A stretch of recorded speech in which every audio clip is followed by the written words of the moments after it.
உடன்படிக்கைனா என்ன சொல்ல? உடன்படிக்கை என்பது ரெண்டு தரப்பினருக்கு இடையே, ஏ பி ரெண்டு தரப்பினருக்கு இடையே ஏற்படுத்தக்கூடிய ஒரு உறுதியான ஒப்பந்தம். ஓகே, ரெண்டு தரப்பு இருக்கணும். இந்த ரெண்டு பேருக்கு இடையில இந்த உடன்படிக்கையானது ஒரு ஒப்பந்தமானது செய்யப்படும். ஆனா வேதத்துல நம்ம பார்க்கிற உடன்படிக்கையானது ஒரு சாதாரண உடன்படிக்கை இல்ல, தேவ உடன்படிக்கை. தேவன் நம்மோடு செய்கின்ற ஒரு உடன்படிக்கையாக இருக்கிறபடினால மனிதனுடன் சமமான பங்காக உருவாகும் ஒப்பந்தம் இல்லை. சமமா மனிதனோட சமமா வச்சு கொண்டு போற ஒரு உடன்படிக்கை ஒப்பந்தம் இல்லை. நம்ம மற்றவங்க எல்லாம் சமமா தான். நான் போய் கபில்கிட்ட போய் ஒரு உடன்படிக்கை செய்ய மாட்டேன் இல்ல. நமக்கு சமமானவங்க தான் மனுஷர்கள் என்ன செய்வாங்க. அது ஆனா தேவனும் அதே போல மனிதனின் சமமான பங்குக்கு தேவன் அந்த செய்யற உடன்படிக்கை இல்லை. அதே போல இல்லையா, இது சமமா. அப்போ ஆண்டவர் இப்படி பாருங்க, ஆண்டவர் போதகர்களோட தான் உடன்படிக்கை பண்ணுவார். யார் ஊழியர் செய்யறாங்களோ ஊழியக்காரங்களோட தான் உடன்படிக்கை செய்வார். யார் ஆண்டவர் ரொம்ப பிரியமானவங்களோ அவங்களோட தான் உடன்படிக்கை செய்வார். யார் நல்ல ஸ்பிரிச்சுவலா இருக்காங்களோ அவங்களோட தான் உடன்படிக்கை செய்வார். இது ஆண்டவரிடத்துல கிடையாது. அவருக்கு சிறியவனை புழுதிலிருந்து அவனோடும் பண்ணுவாரு, பெரியாளோடும் பண்ணுவாரு, யாரோட வேணும்னாலும் உடன்படிக்கை பண்ணுவாரு, அவளோடும் பண்ணுவாரு, யாரு நம்ம ஜேரனோடும் பண்ணுவாரு, அம்மாவோடும் பண்ணுவாரு. அவருக்கு அந்த வயசுலயோ அல்லது ஆட்களிலேயோ பணத்திலேயோ பொருளிலேயோ எந்த வித்தியாசமும் கிடையாது. எப்படியாவது என்ன செய்யணும்? இணைத்துக் கொள்ள வேண்டுமே, எப்படியாவது மீட்டுக் கொள்ள வேண்டுமே அப்படின்றதா ஒரே நோக்கம். அல்லேலூயா, அல்லேலூயா. அப்போ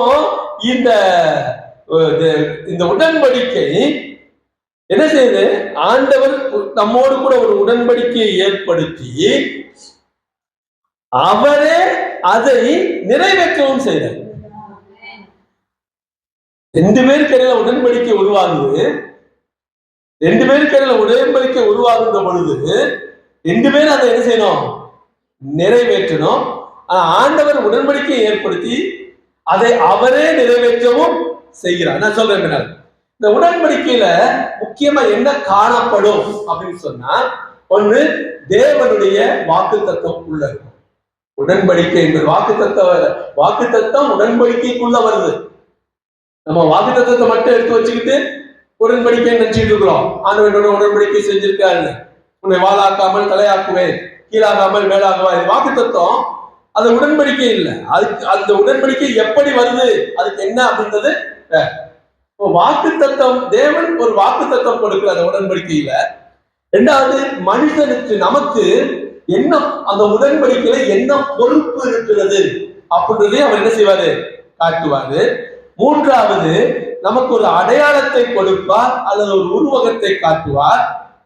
நான்காவது, அந்த உடன்படிக்கையில ஒரு ஆசீர்வாதத்தை கட்டளையிடுவார், ஒரு எச்சரிக்கையை கட்டளையிடுவார். ஒரு எச்சரிக்கையும் இருக்கும், ஆசீர்வாதம் இருக்கும் உடன்படிக்கையில. அஞ்சாவது, நம்முடைய உறவு, தேவனுக்கும் எனக்கும் இருக்கக்கூடிய உறவுல ஒரு நிலைத்த தன்மையை உருவாக்குவார். அல்லேலூயா. அது பாதியில விட்டுட்டு போற உடன்படிக்கையா இருக்காது. 5 வருஷத்துக்கு, 1 வருஷத்துக்கு, 3 வருஷத்துக்கு இப்போதைக்கு இருக்கிற உடன்படிக்கையாக இருக்காது. இது நிலைத்து நிற்கக்கூடிய, என்றென்றைக்கு நித்தியமா இருக்கக்கூடிய உடன்படிக்கையை தேவன் நம்மோடு கூட செய்வார். அல்லேலூயா. கவனிங்க, ஆண்டவர் தேவனுடைய உடன்படிக்கைகள் எதற்காக கொடுக்கிறார் என்று சொன்னால், நம்மை கட்டுப்படுத்துவதற்காக அல்ல. எதுக்காக இல்ல? நம்ம கண்ட்ரோல் பண்ணி வைக்கணும், நம்ம கட்டுப்படுத்தி வைக்கணும் அப்படின்றதுக்காக இல்ல. நம்மை ரட்சிப்புக்குள்ள நடத்தணும். நாம் ரட்சிக்கப்படணும், ரட்சிப்புக்குள்ள நடத்த வேண்டும் என்பதற்காக தேவன் நம்மோடு கூட என்ன செய்யறாரு? உடன்படிக்கை செய்கிறார். நம்ம பார்க்கிறோம், நம்ம ரட்சிப்பினுடைய கடைசி அந்த உடன்படிக்கை, நித்திய உடன்படிக்கை நம்ம எங்க நிக்குது? லூக்கா 22:20 வாசித்தோம் இல்லையா? இது உங்களுக்காக சிந்தப்படுகிற என்னுடைய இரத்தத்தினால் ஆகிய புதிய உடன்படிக்கையாயிருக்கிறது. இது உங்களுக்காக சிந்தப்படுகிற என் இரத்தத்தினால் ஆகிய புதிய உடன்படிக்கை. அங்க ஏதேன் தோட்டத்திலிருந்து ஆரம்பிச்ச உடன்படிக்கை கடைசியா எங்க வந்து நிக்குது? இயேசு கிறிஸ்துவுல அவருடைய நம்முடைய ரட்சிப்புக்குள்ள புதிய உடன்படிக்கையாக வந்து நிற்கிறது. அல்லேலூயா, அல்லேலூயா. அந்த பழைய ஏற்பாட்டுல அந்த பழைய உடன்படிக்கை புதிய ஏற்பாட்டுல ஆண்டவர் வந்து இயேசு வந்து புதிய உடன்படிக்கை கொண்டு வந்து ரட்சிப்புக்குள்ளாக கொண்டு வந்து நிறுத்துவதோடு இந்த உடன்படிக்கை நிறைவு பெறுகிறது. அல்லேலூயா. அப்ப உடன்படிக்கையுடைய உச்சகட்டம் எது? புதிய உடன்படிக்கை. அது இயேசு கிறிஸ்து நம்மோடு செய்திருக்கக்கூடிய ஒரு உடன்படிக்கை. அவர் ஆதாமோட உடன்படிக்கை செய்திருக்கலாம், ஆபிரகாமோடு செய்திருக்கலாம், தாவீதோடு செய்திருக்கலாம், எல்லாரோடையும் செய்திருக்கலாம். ஆனா கடைசியா ஒண்ணு செஞ்சிருக்காரு, உச்சம் டாப் மோஸ்ட் எது அப்படின்னா என் கூட புதிய உடன்படிக்கை செய்திருக்கிறார். நம்மோடு எது செய்திருக்காரு? புதிய உடன்படிக்கை செய்திருக்கார். அப்போ விசேஷித்தவங்க யாரு? நாம தான். கரங்களை தட்டி தேவனை மகிமைப்படுத்தும். அல்லேலூயா, ஆமென். உடன்படிக்கையில மொத்தம் ஒரு 9 உடன்படிக்கைகள் நாம் வேதத்துல பார்க்கிறோம். 9 உடன்படிக்கைகள். அந்த 9 உடன்படிக்கைகள் எங்க இருந்து ஆரம்பிக்குது அப்படின்னு சொன்னா, நம்ம ஏதேன் தோட்டத்துல இருந்து ஆரம்பிக்குது. ஏதேன் தோட்டத்துல முதல் உடன்படிக்கை செய்கிறார். அதற்கு பேர் ஏதேன் உடன்படிக்கை. 2வது உடன்படிக்கை ஆதாமோடு கூட செய்கிறார். அது ஆதாமிய உடன்படிக்கை. 3வது உடன்படிக்கை நோவாவுடன் செய்கிறார். நோவா உடன்படிக்கை. அந்த உடன்படிக்கைக்கு பேரு நோவா உடன்படிக்கை. 4வது உடன்படிக்கை ஆபிரகாமோடு செய்கிறார். அது 4வது உடன்படிக்கை.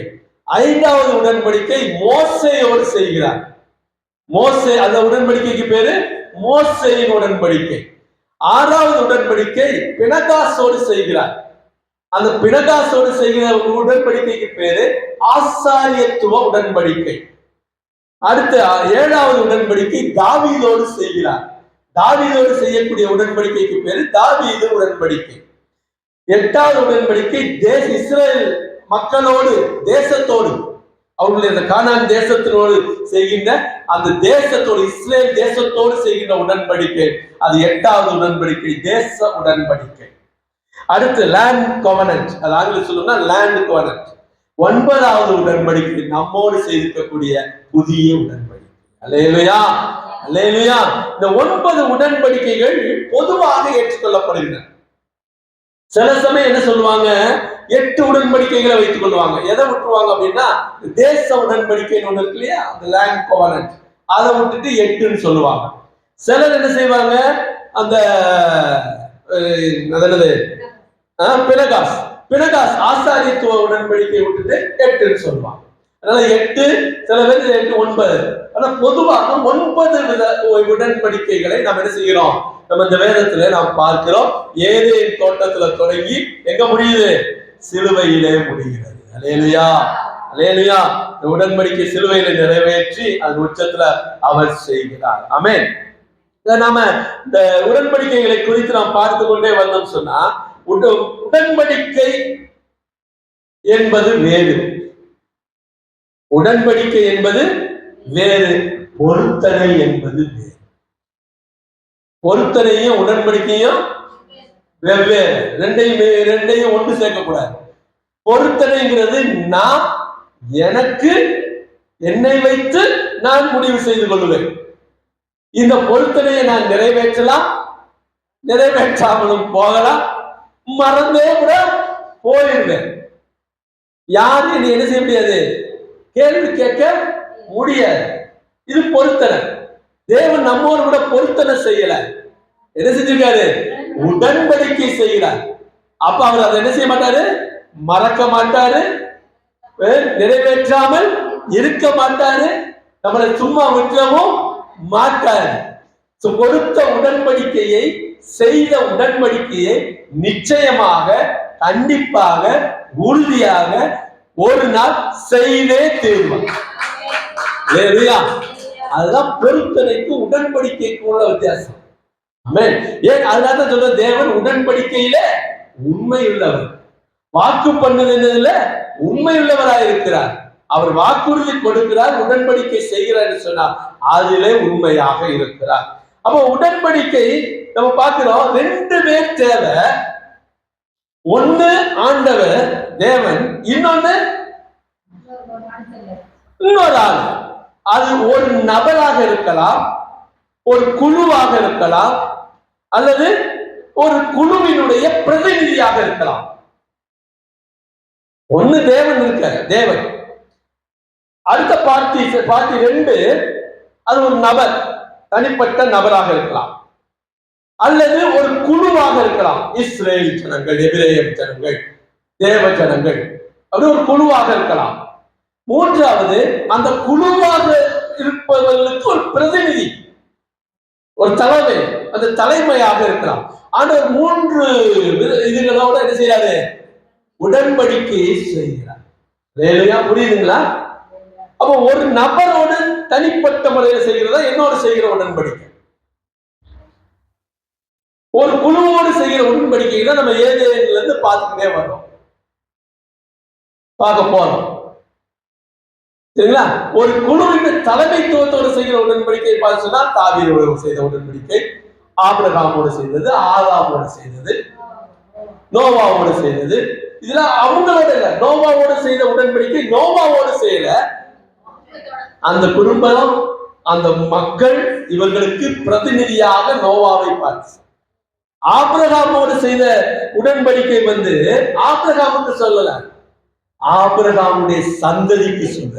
இப்ப ஆபிரகாமுடைய சந்ததி யாரு? நமக்கு இன்றைக்கும் அந்த உடன்படிக்கை இன்றைக்கு அவர் நிறைவேற்றுவதிலே வல்லவராக இருக்கிறார். அதனால்தான் சொல்றோம், அது ஆபிரகாமுடைய உடன்படிக்கை சொன்னா அது ஆபிரகாமுக்கு மட்டும் சொல்லல, என் கூட மட்டும்தான் பண்ணிருக்காரு அப்படின்னு சொல்லி ஆபிரகாம் எடுத்துக்கொள்ளல. ஆபிரகாம் ஒரு குழுவினுடைய பிரதிநிதி, ஒரு சந்ததியினுடைய பிரதிநிதி.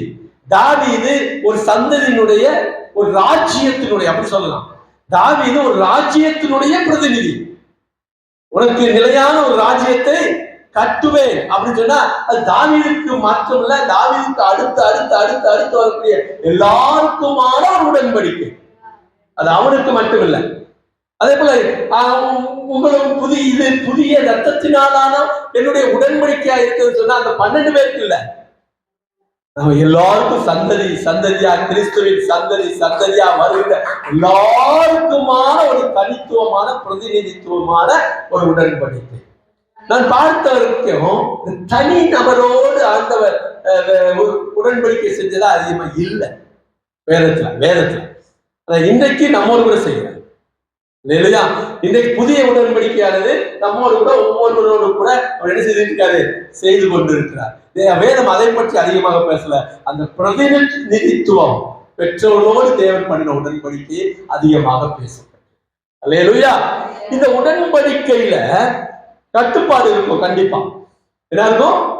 கட்டுப்பாடுகள் இருக்கும், சாட்சிகள் இருக்கும், அடையாளங்கள் இருக்கும், தீர்மானங்கள் இருக்கும், வாக்குறுதிகள் இருக்கும்.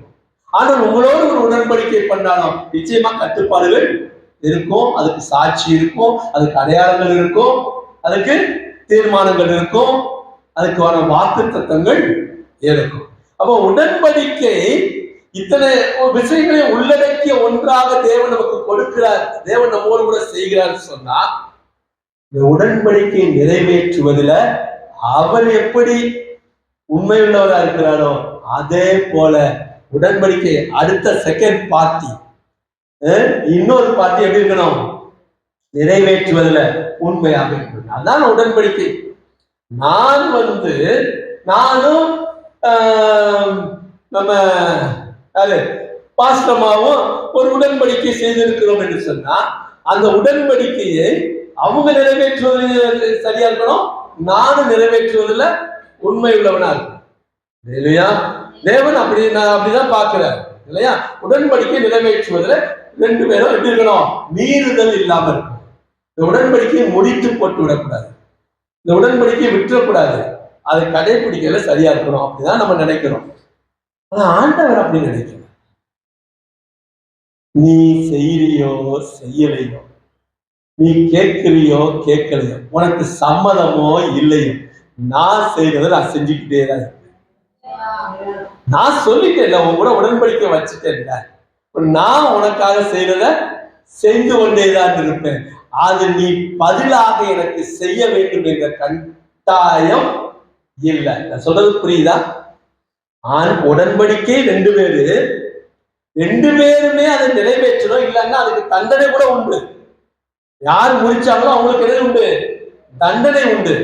ஒப்பந்தம் போடுறோம், ஒத்திக்கு ஒப்பந்தம் போடுறோம், வீட்டுக்கு ஒப்பந்தம் போடுறோம், முடிச்சாங்கன்னா நீ தான் வட்டியெல்லாம் கொடுக்கணும், நீ ஏன் ஒப்பந்தத்தின்படி செய்யல அப்படின்னு தண்டனைகளும் உண்டு, கட்டுப்பாடு உண்டு. இத்தனை மாசத்துக்குள்ள முடிக்கணும், இத்தனை நாளுக்குள்ள முடிக்கணும், முடிக்கலைன்னாக்கும் அப்ப நீ தான் ஃபைன் கட்டணும், இதெல்லாம் இருக்குது. இவ்வளவு இருந்தும் இதையெல்லாம் ஆண்டவர் நமக்கு என்ன செய்யல? எதிர்பார்க்க. நீ செய்வியோ செய்யலையோ, நீ பண்றியோ பண்ணலையோ, நாம் உன்னோடு செய்த அந்த உடன்படிக்கையை நிறைவேற்றுவதிலே உண்மை உள்ளவர்களாக. ஆண்டவர் நமக்காக, இப்படி சொன்னா உங்களுக்கு புரியும் நினைக்கிறேன். கவனிக்கிறீங்களா? எனக்கு சொல்ல போற காரியம் உங்களுக்கு ஒரு ஒரு அதிர்ச்சியா கூட இருக்கலாம். இயேசு நமக்காக சிலுவையிலே பாடுபட்டு மரித்து அடக்கம் செய்யப்பட்டு உயிர் தெழுந்தாரா? நமக்காக, உங்களுக்காக. நான் சிங்கிளா கேட்கிறேன், கோச்சுக்கிட்டாங்க. உனக்காக இயேசு சிலுவையிலே பாடுபட்டாரா? இல்ல, சிங்கிளாவே கேட்கிறேன், உனக்காக இயேசு சிலுவையிலே பாடுபட்டாரா? அப்ப உடன்படிக்கை என்ன செய்யணும்? அவர் எனக்காக பாடுபட்டிருக்காரு சொன்னா நான் அவருக்காக சிலுவையில் அறையப்படுவேன்.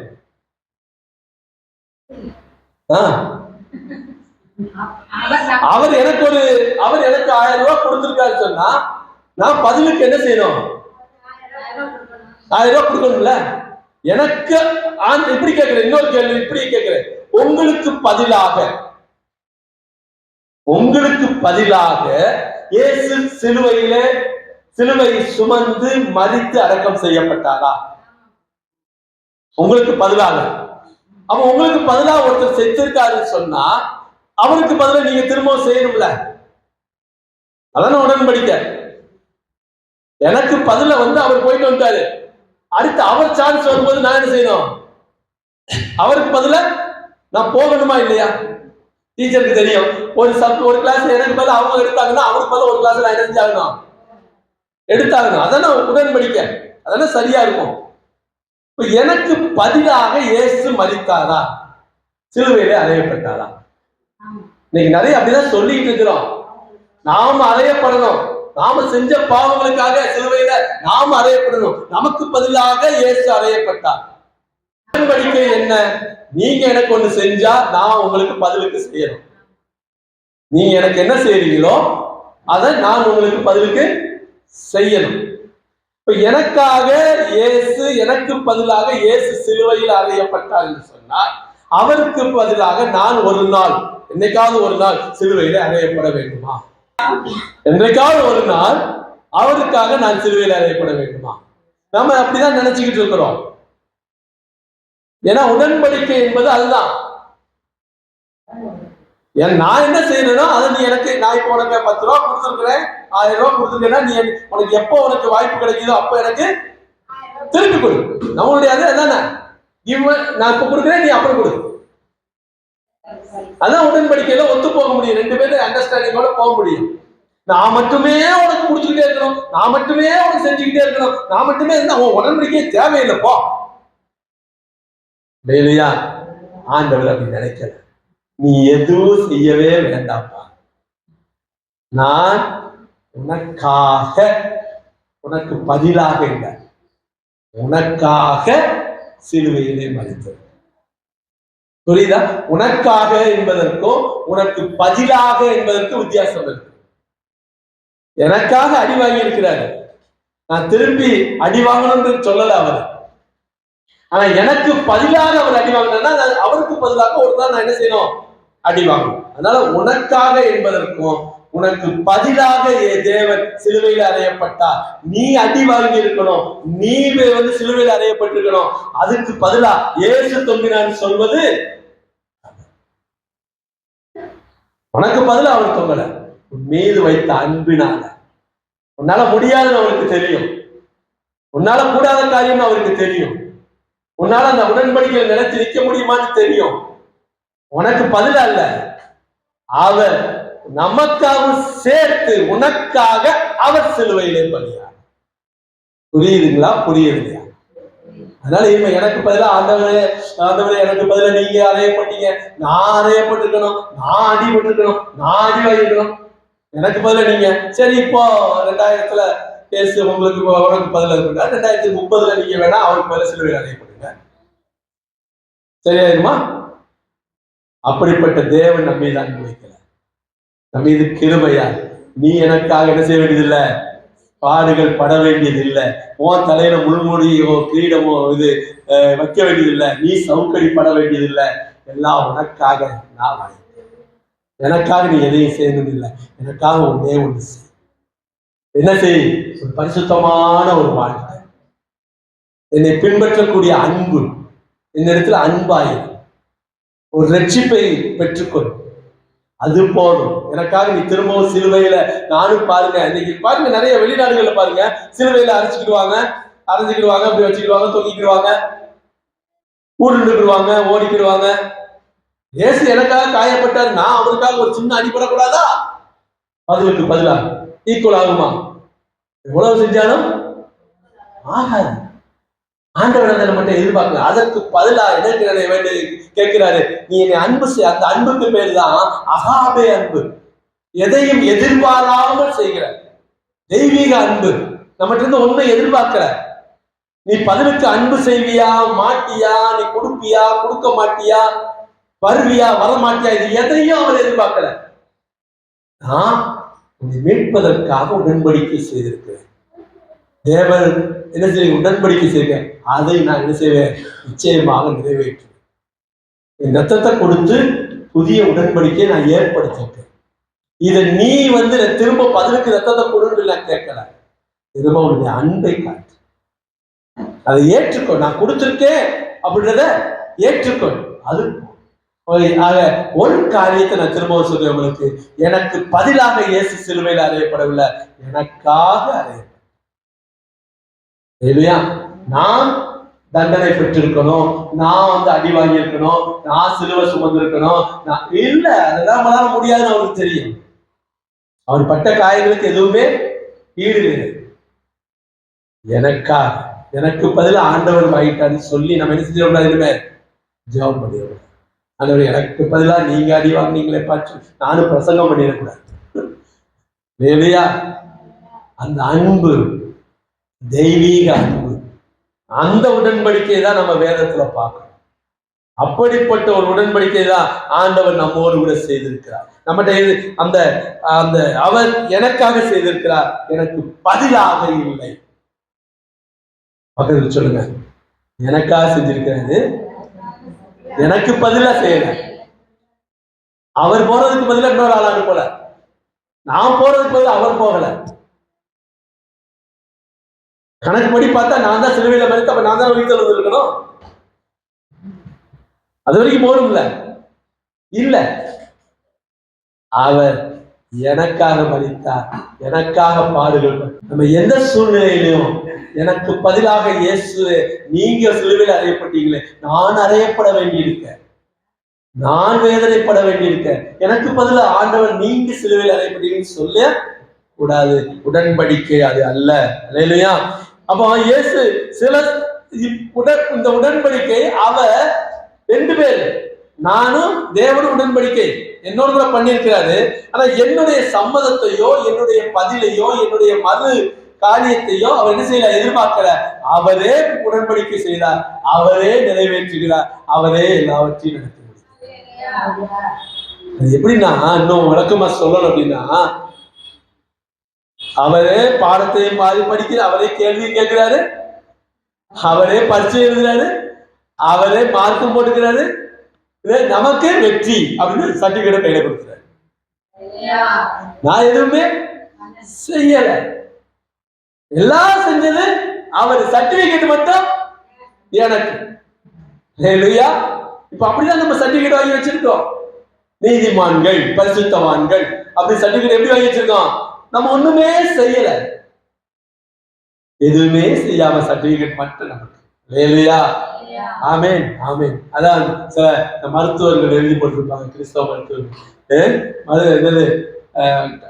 கர்த்தர் சுகமாக்குகிறார், டாக்டர் ஃபீஸ் பெற்றுக் கொள்கிறார். சுகமாக்குறது ஆண்டவர், ஃபீஸ் யாருக்கு? டாக்டர் இல்லையா? அப்படி ஒரு உடன்படிக்கையோடு இது இது ஒரு குழுவோடு ஒரு பிரதிநிதித்துவம். இப்போ என் கூட செய்த உடன்படிக்கை என்பது எனக்கு மட்டுமா? நானுடைய பெரிய ஜாதி ஆக்கி அப்படின்னு சொல்லி எனக்கு மட்டுமா? என்னுடைய குடும்பத்திற்கு அந்த உடன்படிக்கை செல்லும். நான் என் குடும்பத்தினுடைய பிரதிநிதியாக இருக்கிறேன். என் குடும்பத்தில் என்னுடைய கம்பெனியில இருக்கக்கூடிய மேனேஜரா இருக்க மேனேஜரோட செய்யற உடன்படிக்கை அந்த கம்பெனிக்கு, தலைமை ஆசிரியரோடு செய்யற உடன்படிக்கை அந்த ஸ்கூலுக்கு இல்லையா? இது ஆண்டவர் செய்கின்ற உடன்படிக்கை. இந்த சில சமயங்கள்ல தான் என்ன செய்யறாரு? சில நிபந்தனைகளோடு உடன்படிக்கை செய்வார். இது நிபந்தனையே இல்லாத உடன்படிக்கை. சில சமயங்கள்ல ஆண்டவர் என்ன செய்வாரு? நிபந்தனைகளோடு உடன்படிக்கை செய்வார். சில சமயங்கள்ல நிபந்தனையற்ற உடன்படிக்கைகளும் செய்வார். 3 விதமான உடன்படிக்கை. ஒண்ணு நிபந்தனைகளோடு செய்கின்ற உடன்படிக்கை, கண்டிஷனல் கவர்னன்ஸ் அப்படின்னு சொல்றோம். நீங்க பின்னால வரும்போது தெரியும். ஏதேன் தோட்டத்துல செய்த உடன்படிக்கை, தேசத்தோடு செய்தது, மோசே கூட செய்ததெல்லாம் கண்டிஷன் உடன்படிக்கை. கட்டுப்பாடுகள் உண்டு. நீ இதை செய்யணும், நிபந்தனையோடு இருக்கும். இப்படி செஞ்சா இப்படி உனக்கு நான் இதை நிறைவேற்றுவேன், இதை கூட்டிட்டு போவேன், இதை செய்வேன். 2வது நிபந்தனையற்றது, அன்கண்டிஷனல் கவர்னன்ஸ். நோவாவோடு செஞ்சது அன்கண்டிஷனல், எந்த நிபந்தனையும் கிடையாது. அதே போல ஆபிரகாமோட செய்தது எந்த நிபந்தனையும் கிடையாது. நீ எனக்கு 25 வருஷம் ஓடுனேன்னா நான் உன்னை என்ன செய்வேன்? பெருக பண்ணுவேன்னு சொன்னாரா? எதுவுமே இல்லை. எதுவுமே சொல்லாம வா, உன்னை நான் உன்னையே பெரிய ஜாதி ஆக்குவேன், எந்த கண்டிஷனும் கிடையாது. அதே போல தாவீதோடு செஞ்சாரு, வா உனக்கு நான் ராஜ்யத்தை என்ன செய்வேன்? நிலைத்து இருக்க பண்ணுவேன். ஒரு சந்ததியாக ஒரு ராஜ்யம் என்ன செய்யணும்? சிங்காசனத்துல ஒரு சந்ததி வீட்டு இருக்கும். அது கண்டிஷன் இல்லாம கொடுக்குறாரு தாவீதுக்கும். அதை கடைசி வரைக்கும் உண்மை உள்ளவராக இருக்காரு. எப்போ வரைக்கும்? ரெவலேஷன் வெளிப்படுத்துற விசேஷமே தாவீதுடைய சிங்காசனம், இயேசு ராஜாவுடைய சிங்காசனம் நமக்கு கொடுக்கப்படுது. அல்லேலூயா. சிங்காசனத்தின் மேல் இயேசு கிறிஸ்து வீற்றிருக்கிறார். அல்லேலூயா. ஆமென். அப்போ அடுத்து 3வது பார்க்கிறோம், பிரதிநிதித்துவ உடன்படிக்கை. ஒரு ஆதாமோடு செய்கிற உடன்படிக்கை, கிறிஸ்துவோடு செய்த உடன்படிக்கை, ஆபிரகாமோடு செய்த உடன்படிக்கை. ஆபிரகாம் எப்படி இருக்கிறாரு? சந்ததிக்கார பிரதிநிதியாக இருக்கிறார், அது பிரதிநிதித்துவ உடன்படிக்கை. தாவீது ராஜ்யத்தின் பிரதிநிதியாக இருந்தார், தாவீதோடு செய்த பிரதிநிதித்துவ உடன்படிக்கை. கிறிஸ்து உடன்படிக்கையின் பிரதிநிதியாக இருக்கிறார், மத்தியஸ்தராக இருக்கிறார். அல்லேலூயா. உடன்படிக்கைகள் இப்படியாக வகைப்படுத்திக் கொண்டே வரும். ஏதேன் தோட்டத்துல செய்த உடன்படிக்கை, ஆதாமோடு செய்த உடன்படிக்கை, நோவா உடன்படிக்கை, ஆபிரகாமிய உடன்படிக்கை, மோசேயின் உடன்படிக்கை, ஆசாரிய உடன்படிக்கை, தாவீது உடன்படிக்கை, தேசத்தின் மேல் உள்ள உடன்படிக்கை, புதிய உடன்படிக்கை. 9 உடன்படிக்கைகள். இந்த உடன்படிக்கை 9 உடன்படிக்கைகளை எப்படி பார்க்கிறோம் அப்படின்னு சொன்னா 4 வகையாக பிரிக்கிறோம். என்னன்னா, 1 நினைவூட்டுகின்ற உடன்படிக்கை. ரிமெம்பர், நினைச்சுக்கோ. நான் ஏதேன் தோட்டத்துல உன்னோடு செய்த உடன்படிக்கைய நினைச்சு பார்த்துக்கோ. நான் ஆதாமோடு செய்த உடன்படிக்கைய நினைச்சு பார்த்துக்க. அதே போல நான் நோவாவோடு செய்த உடன்படிக்கையை நினைத்து பார்த்துக் கொள்ளுங்கள் சொல்வது. நினைத்து பார்க்கக்கூடிய, நினைவூட்டக்கூடிய உடன்படிக்கைகள் இந்த 3. அடுத்தது பிரித்தெடுக்கின்ற உடன்படிக்கை. உன்னை நான் என்ன செய்யறேன்? பிரித்தெடுக்கிறேன். இப்ப ஆபிரகாம என்ன செஞ்சாரு? தனியா ஆண்டவர் அந்த ஜனங்கள்ல இருந்து பிரித்தெடுத்து உடன்படிக்கை செய்கிறார். ஏன் எப்படி செய்யறாரு? இவன் தன்னுடைய பிள்ளைகளுக்கு இதை செய்வான், சொல்லுவான், என்னை பற்றி சொல்லுவான், செய்வான்றதுல ஆபிரகாம தனியா பிரிச்செடுத்து உடன்படிக்கை. நோவாவை தனியா பிரிச்செடு. நோவாவோட என்ன செய்யறாரு? நினைவூட்டு, அந்த உடன்படிக்கை நினைவூட்டு வண்ணமாக வச்சிருக்காரு. நம்ம அது பின்னால பார்ப்போம். ஒவ்வொன்று விரிவா பார்க்கும்போது என்ன நினைவூட்டார் உங்களுக்கு ஞாபகம் வருதா? வானவில். வானவில் அடையாளம் காட்டி நினைவூட்டுகிறார். பார்த்துக்கோ, எப்பெல்லாம் நீ வானவில்ல பாக்குறியோ அப்பெல்லாம் நோவாவுடைய உடன்படிக்கைய நினைச்சுக்கோ. ஆண்டவர் பின்னாடி சொல்லுவாரு, நோவா காலத்திலே நடந்தது போலவே. அப்ப இது திருப்ப நினைவூட்டுகின்ற உடன்படிக்கையாக கவனத்தாக இது என்ன செய்யப்படுது? இது முதல் 3 உடன்படிக்கைகள். ஏதே, ஆதாம், அப்புறம் நோவா. 4வது பிரித்தெடுத்து உடன்படிக்கை செய்யறது. ஆபிரகாமோடு செய்கின்ற உடன்படிக்கை, பிரித்தெடுத்து செய்கின்ற உடன்படிக்கை. 3வது பரிசுத்தப்படுத்துகிற உடன்படிக்கை. எங்க இந்த பரிசுத்தப்படுத்தல் ஆரம்பிக்குது அப்படின்னா, மோசே என்ற உடன்படிக்கையில பரிசுத்தப்படுத்தல் ஆரம்பிக்குது. மோசே என்ற உடன்படிக்கை பரிசுத்தப்படுத்துதல். ஆசாரியனோடு செய்கின்ற உடன்படிக்கை பரிசுத்தப்படுத்துகின்ற உடன்படிக்கை. இன்றைக்கு போல பரிசுத்தப்படுத்திக் கொள்ளுங்க. நீங்க பரிசுத்தமா இருங்க, பரிசுத்தமா இருங்க. லேவியர்ல வாசிக்கிறோம்ல, கர்த்தர் இன்னொன்னு, உங்களை இந்த உலகத்துல இருந்து நான் பரிசுத்த, நான் கர்த்தர், நான் பரிசுத்த, நான் பரிசுத்தனா இருக்க, நீங்களும் பரிசுத்தமா இருக்க வேண்டும் என்பதற்காக இந்த உலகத்திலிருந்து உங்களை பரிசுத்தப்படுவதற்கு என்று ஒரு உடன்படிக்கை செய்து பிரித்திருக்கிறார். அது என்னது? மோசேனுடைய உடன்படிக்கை அதை காட்டுது. ஆசாரியர் பினகாசோடு செய்த உடன்படிக்கை அதை காட்டுது. தாவீதோடு செய்த உடன்படிக்கை அதை காட்டுது. தேசம், லேண்ட் உடன்படிக்கை, தேசத்தோடு செய்த உடன்படிக்கையும் அதை நமக்கு வெளிப்படுத்துகிறது. ஆக மொத்தத்துல பார்த்தோம்னா பழைய ஏற்பாடு முடிய நம்ம எப்படிப்பட்டதாகத்தான் உடன்படிக்கை செய்து கொண்டே வந்திருக்கிறார். பரிசுத்தப்படுத்துங்க, பரிசுத்தம் பண்ணிக்கொள்ளுங்க, பரிசுத்தம் பண்ணிக்கொள்ளுங்க. வேசித்தனமும் விபச்சாரமும் என்ன செய்ய வேண்டாம், வேண்டாம். உங்களை என்ன செய்யுங்க, பரிசுத்தப்படுத்திக் கொள்ளுங்க. இதுதான் ஆண்டவர் பழைய ஏற்பாட்டுல நம்மோடு செய்து கொண்டு நம் முன்னோர்களோடு செய்த ஒரு ஒப்பந்தம். ஆண்டவர் பரிசுத்தப்படுத்துவதற்கு என்றுதான் நம்ம என்ன செஞ்சிருக்காரு, அழைத்து இருக்கிறார், பிரித்திருக்கவர் பரிசுத்தப்படுத்துகிறார். அல்லேலூயா, அல்லேலூயா. பழைய ஏற்பாடு முழுவதும். இது புதிய ஏற்பாடுக்கு வருகின்ற பொழுது நமக்கு புதிய உடன்படிக்கை கொடுக்கப்படும். அல்லேலூயா.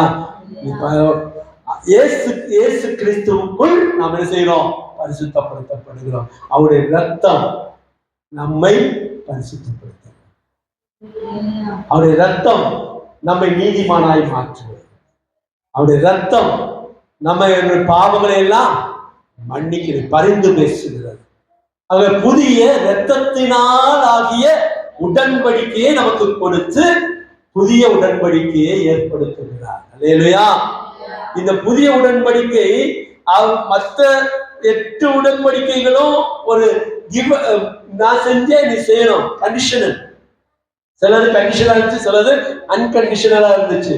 ஆனா இந்த புதிய உடன்படிக்கை பிரதிநிதித்துவப்படுத்துகிற, இயேசுவை பிரதிநிதித்துவப்படுத்தி இயேசுவை முன்னாடி வச்சு பண்ணி இருக்கிற உடன்படிக்கையாக நமக்கு இருக்கிறது. அவரு எனக்காக எல்லாம் லீடர் பார்த்துட்டாரு, எல்லாம் லீடர் பார்த்துட்டாரு. எங்க பேசணும், எங்க செய்யணும், என்ன சொல்லணும், ஏது சொல்லணும், யாரை கூப்பிடணும், யாரை கூப்பிடக்கூடாது, எல்லாத்தையும் யார் பார்த்துக்கிறா? Leader பார்த்துக்கிறாரு, representative பார்த்துக்கிறாரு. நான் கடைசியில அதனுடைய ஆசீர்வாதத்தை மாத்திரம் நான் சுதந்திரத்துக் கொள்கிறேன். புதிய உடன்படிக்கை. பழைய அந்த 8 உடன்படிக்கைகள்ல நீ கஷ்டப்பட்டு நெத்தி வேர்வை நிலத்துல மேல சிந்தி பாடுபட்டு நீ என்ன செய்யணும், உழைச்சாதான் உனக்கு ஆசீர்வாதம். யாரு சொன்னாரு? சொன்ன அங்க ஒரு கண்டிஷன் கொடுத்துட்டாரு. ஆதாம் சொன்னாரு, நீ இந்த மரத்தின் கனியை சாப்பிட்டேன்னா சாகவே சாவாய். கண்டிஷன் போட்டுதான் அந்த உடன்படிக்கை ஏதேன் தோட்டத்துல பண்ற, ஆதாமோட பண்ற. அதுக்கு அடுத்தது யாரு வர்றா? நோவா. நீயும் உன் குடும்பம் என்ன செஞ்சீங்க, உள்ள போய் இருந்துக்கு. நான் எப்ப திறக்கிறேன்னா அப்பதான் திறக்கப்படும், கதவை நான் தான் போடுவேன். இதெல்லாம் ஒரு ஒரு ஒரு எதுக்குள்ள இருக்கு, ஒரு கண்டிஷன். சிலது கண்டிஷன், சிலது கண்டிஷன் இல்லாம இப்படி ஓடிட்டு இருக்கு. ஒரே இது, என்னை கேட்கிறவனே என் சம்மதம் இருக்குதோ இல்லையோ, நான் சரின்னு சொல்றேனோ இல்லையோ, எனக்காக, என்னுடைய ரட்சிப்புக்காக என் தேவன் அவரே ஒப்பந்தத்தையும் வச்சு அவரே அதை நிறைவேற்றி எனக்கு ஆசீர்வாதத்தையும் ரட்சிப்பையும் மட்டும் கொடுத்ததான் புதிய உடன்படிக்கை. வேலை கரங்களை தட்டி தேவன் மகிமைப்படுத்தும். அது 4வதாக கிருபாதார பலியாக தேவன் ஆகிய இந்த உடன்படிக்கையில் இந்த 4 விதங்களை நம்ம என்ன செய்யறோம், பார்க்கிறோம். ஒவ்வொன்றாக நம்ம எத்தனை பார்க்கணும், நம்ம 9 உடன்படிக்கைகளை நம்ம பார்க்கணும். இது வரைக்கும் உங்களுக்கு என்ன புரிஞ்சுதா? ஏதோ பாஸ்டர் நீங்க சொன்னீங்கன்னு மட்டும் தெரியுது, என்ன சொன்னீங்கன்னு தான் தெரியல அப்படின்னு. புரிஞ்சுதா, புரியலையா? உடன்படிக்கைனா என்னன்னு புரிஞ்சுதா? இந்த உடன்படிக்கை தேவன் நம்மோடு கூட என்ன உடன்படிக்கை செய்திருக்கான்னு புரிஞ்சுதா? நான் கடைசியா கேட்பேன். இப்பவே புரியலன்னா இப்பவே சொல்லி தப்பிச்சிடணும். ஆரம்ப கையெழுத்து போடுறதுக்கு முன்னாடியே இது ஒரு உடன்படிக்கை. கையெழுத்து நான் என்ன செய்வேன், உங்களுக்கு நான் கற்பித்து கொடுத்திருக்கிறேன், கடைசி நீங்க என்ன செய்யணும், எனக்கு பதில் கொடுக்கணும். இல்லைன்னா இந்த உடன்படிக்கை ஒப்பந்தம் கிடையாது, கேன்சல். நீங்க முடிச்சீங்கன்னா நீங்க தண்டனை, நான் முடிச்சா நான் தண்டிக்கப்படும். அல்லேலூயா. இதுதான் நம்மளுடைய மனுஷனுடைய இது. ஆனா தேவன் அப்படிப்பட்டவர் இல்ல. நீ கேட்கிறீங்களோ கேட்கல, சில பேர் மாதிரி நீ கேட்கிறியோ தூங்குறியோ நீ முழிச்சிருக்கியோ என்ன செய்தியோ, நான் உனக்கு ஊழியம் செய்ய வேண்டியது என்னுடைய கடமை. உனக்கு ஆசீர்வாதமா உன்னை கொண்டு போக வேண்டியது என்னுடைய கடமை. உனக்கு செய்ய வேண்டியது என்னுடைய கடமை.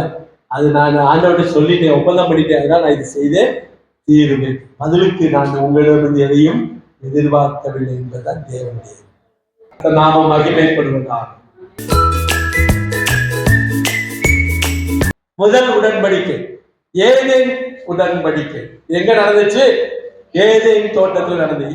ஏதேனிக் கோவனன்ட், ஆங்கிலத்தில் சொன்னா ஏதேனிக் கோவனன்ட் அப்படிமா. தேவன் மனிதனை படைத்த போது அவரோடு ஏற்படுத்திய முதல் உறவு எங்க ஆரம்பிக்குது? ஏதேன் தோட்டத்துல காணப்படுது. அங்கதான முதல் உறவு தேவனுக்கும் மனிதனுக்கும் ஏற்படுத்துகின்ற முதல் உறவு, முதல் உடன்படிக்கை அங்கே உருவாகிறது. அது முதல் உடன்படிக்கை, ஏதேன் தோட்டத்து உடன்படிக்கை. ஆதியாகமம் வாசிங்க, 1ஆம் அதிகாரம் 26 to 30 முடிய வாசிப்போம். பின்பு தேவன் நமது சாயலாகவும் நமது ரூபத்தின் படியையும் மனுஷனை உண்டாக்குவோமாக. அவர்கள் சமுத்திரத்தின் மச்சங்களையும் ஆகாயத்து பறவைகளையும் மிருக ஜீவன்களையும் பூமி அனைத்தையும் பூமியின் மேல் ஊறும் சகல பிராணிகளையும் ஆள கடவார்கள் என்றார். தேவன் தம்முடைய சாயலாக மனுஷனை சிருஷ்டித்தார். அவனை தேவ சாயலாகவே சிருஷ்டித்தார். ஆணும் பெண்ணுமாக அவர்களை சிருஷ்டித்தார். பின்பு தேவன் அவர்களை நோக்கி, நீங்கள் பழுகி பெருகி பூமியை நிரப்பி அதை கீழ்ப்படுத்தி சமுத்திரத்தின் மச்சங்களையும் ஆகாயத்து பறவைகளையும் பூமியின் மேல் நடமாடுகிற சகல ஜீவ தந்துக்களையும் ஆண்டு கொடுங்கள் என்று சொல்லி தேவன் அவர்களை ஆசீர்வதித்தார். பின்னும் தேவன், இதோ பூமியின் மேலெங்கும் விதை தரும் சகலவித பூண்டுகளையும் விதை தரும் கனி மரங்களாகிய சகலவித விருட்சங்களையும் உங்களுக்கு கொடுத்தேன். அவைகள் உங்களுக்கு ஆகாரமாக இருக்க கடவுது. 2ஆம் அதிகாரத்துல 15 வாசிங்க. 15, 16, 17. தேவனாகிய கர்த்தர் மனுஷனை ஏதேன் தோட்டத்தில் அழைத்து கொண்டு வந்து அதை பண்படுத்தவும் காக்கவும் வைத்தார். தேவனாகிய கர்த்தர் மனுஷனை நோக்கி, நீ தோட்டத்தில் உள்ள சகல விருட்சத்தின் கனியையும் புசிக்கவே புசிக்கலாம். ஆனாலும் நன்மை தீமை அறியத்தக்க விருட்சத்தின் கனியை புசிக்க வேண்டாம். அதை நீ புசிக்கும் நாளில் சாகவே சாவா என்று கட்டளையிட்டார். இது முதலாக தேவன் மனிதனோடு கொண்ட உறவின் அடையாளமாக ஏதேன் தோட்டத்திலே வைத்து செய்த உடன்படிக்கை. அதனால இதுக்கு பேரு ஏதேன் உடன்படிக்கை. இந்த உடன்படிக்கையில என்ன பார்க்கிறோம் அப்படின்னா, மனிதன் தேவனுடைய சாயலில் படைக்கப்பட்டார். ஓகே. 2வது என்ன நடக்குது? இந்த பூமியை ஆட்சி செய்யக்கூடிய அதிகாரமானது மனிதனுக்கு ஒதுக்கப்பட்டிருக்கிறது இந்த உடன்படிக்கையில. 3வது, ஏதேன் தோட்டத்தை பாதுகாக்கும் பொறுப்பு, அதை பண்படுத்துவது, அதை பயன்படுத்துவது, இந்த பொறுப்பு எங்க ஏதேன் தோட்டத்துல வைத்து மனிதனுக்கு கொடுக்கப்படுகிறது.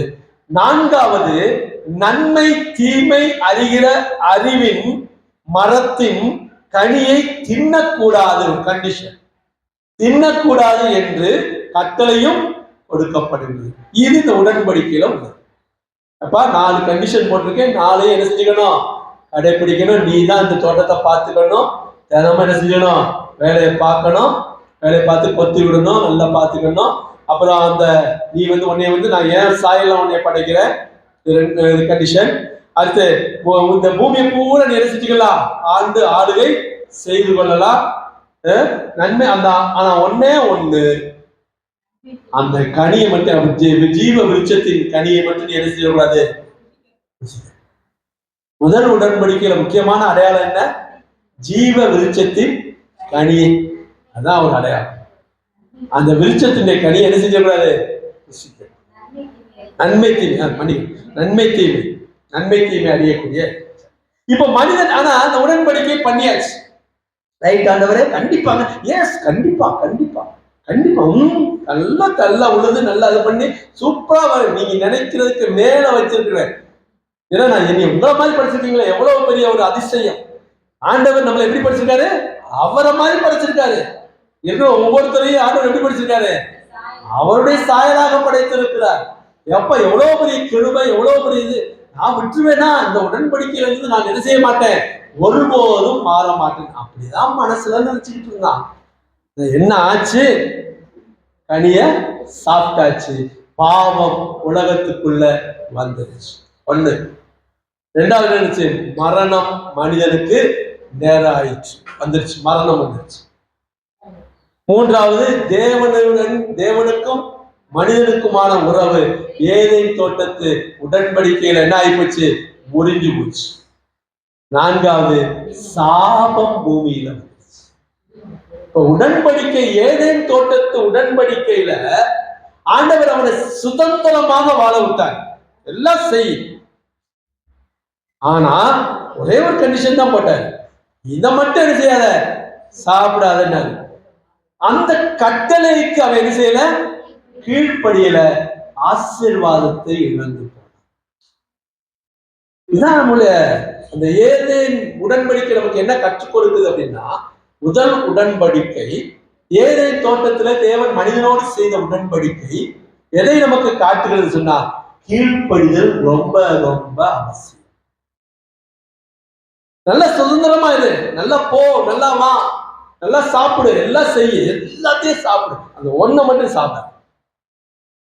அந்த கீழ்ப்படிதலுக்கு மனிதன் தயாராக இல்லை, கீழ்ப்படிதல, பாவம் வந்துருச்சு, மரணம் வந்துருச்சு, சாபம் வந்துருச்சு, எல்லாம் உள்ள வந்துருச்சு. கடைசி ஆட்சி அதிகாரமே போச்சு, அதிகாரமும் கையை விட்டு போயிடுச்சு, எல்லாம் உள்ள வந்து. ஆனா நினைச்சிட்டாரு, அந்த உடன்படிக்கையை முடித்து போட்ட காரணத்தினால எல்லாம் ஏதேன் தோட்டத்துல ஏற்படுத்தப்பட்ட உடன்படிக்கை என்ன செய்யப்பட்டது, தோல்வியில தான் அமைஞ்சு முறித்து போடப்பட்டது. இன்றைக்கு அந்த அந்த தோல்வியானது நமக்கு வழி வழியாக என்ன செய்து கொண்டிருக்கிறது, வந்து கொண்டிருக்கிறது. இது ஏதேன் தோட்டத்துல தேவன் செய்த உடன்படிக்கை. அந்த உடன்படிக்கையில விழுந்து போனார்கள். ரெண்டு பேருக்கு இடையில ஒரு செய்த உடன்படிக்கை. ஒருத்தர் என்ன செஞ்சிட்டாரு, அதை கடைபிடிக்கவில்லை. அப்ப உடன்படிக்கை முறிந்து போனது. உடன்படிக்கை முறிந்து போனதுனால தேவனுடன் இருந்த உறவு முறித்தது. புரிகிறதா? இதுக்கு பேர் என்ன? ஏதேன் தோட்ட உடன்படிக்கை, ஏதேனிக் கவனன்ட், ஏதேன் உடன்படிக்கை. சரி, நாம மகிமைப்படுவதாக.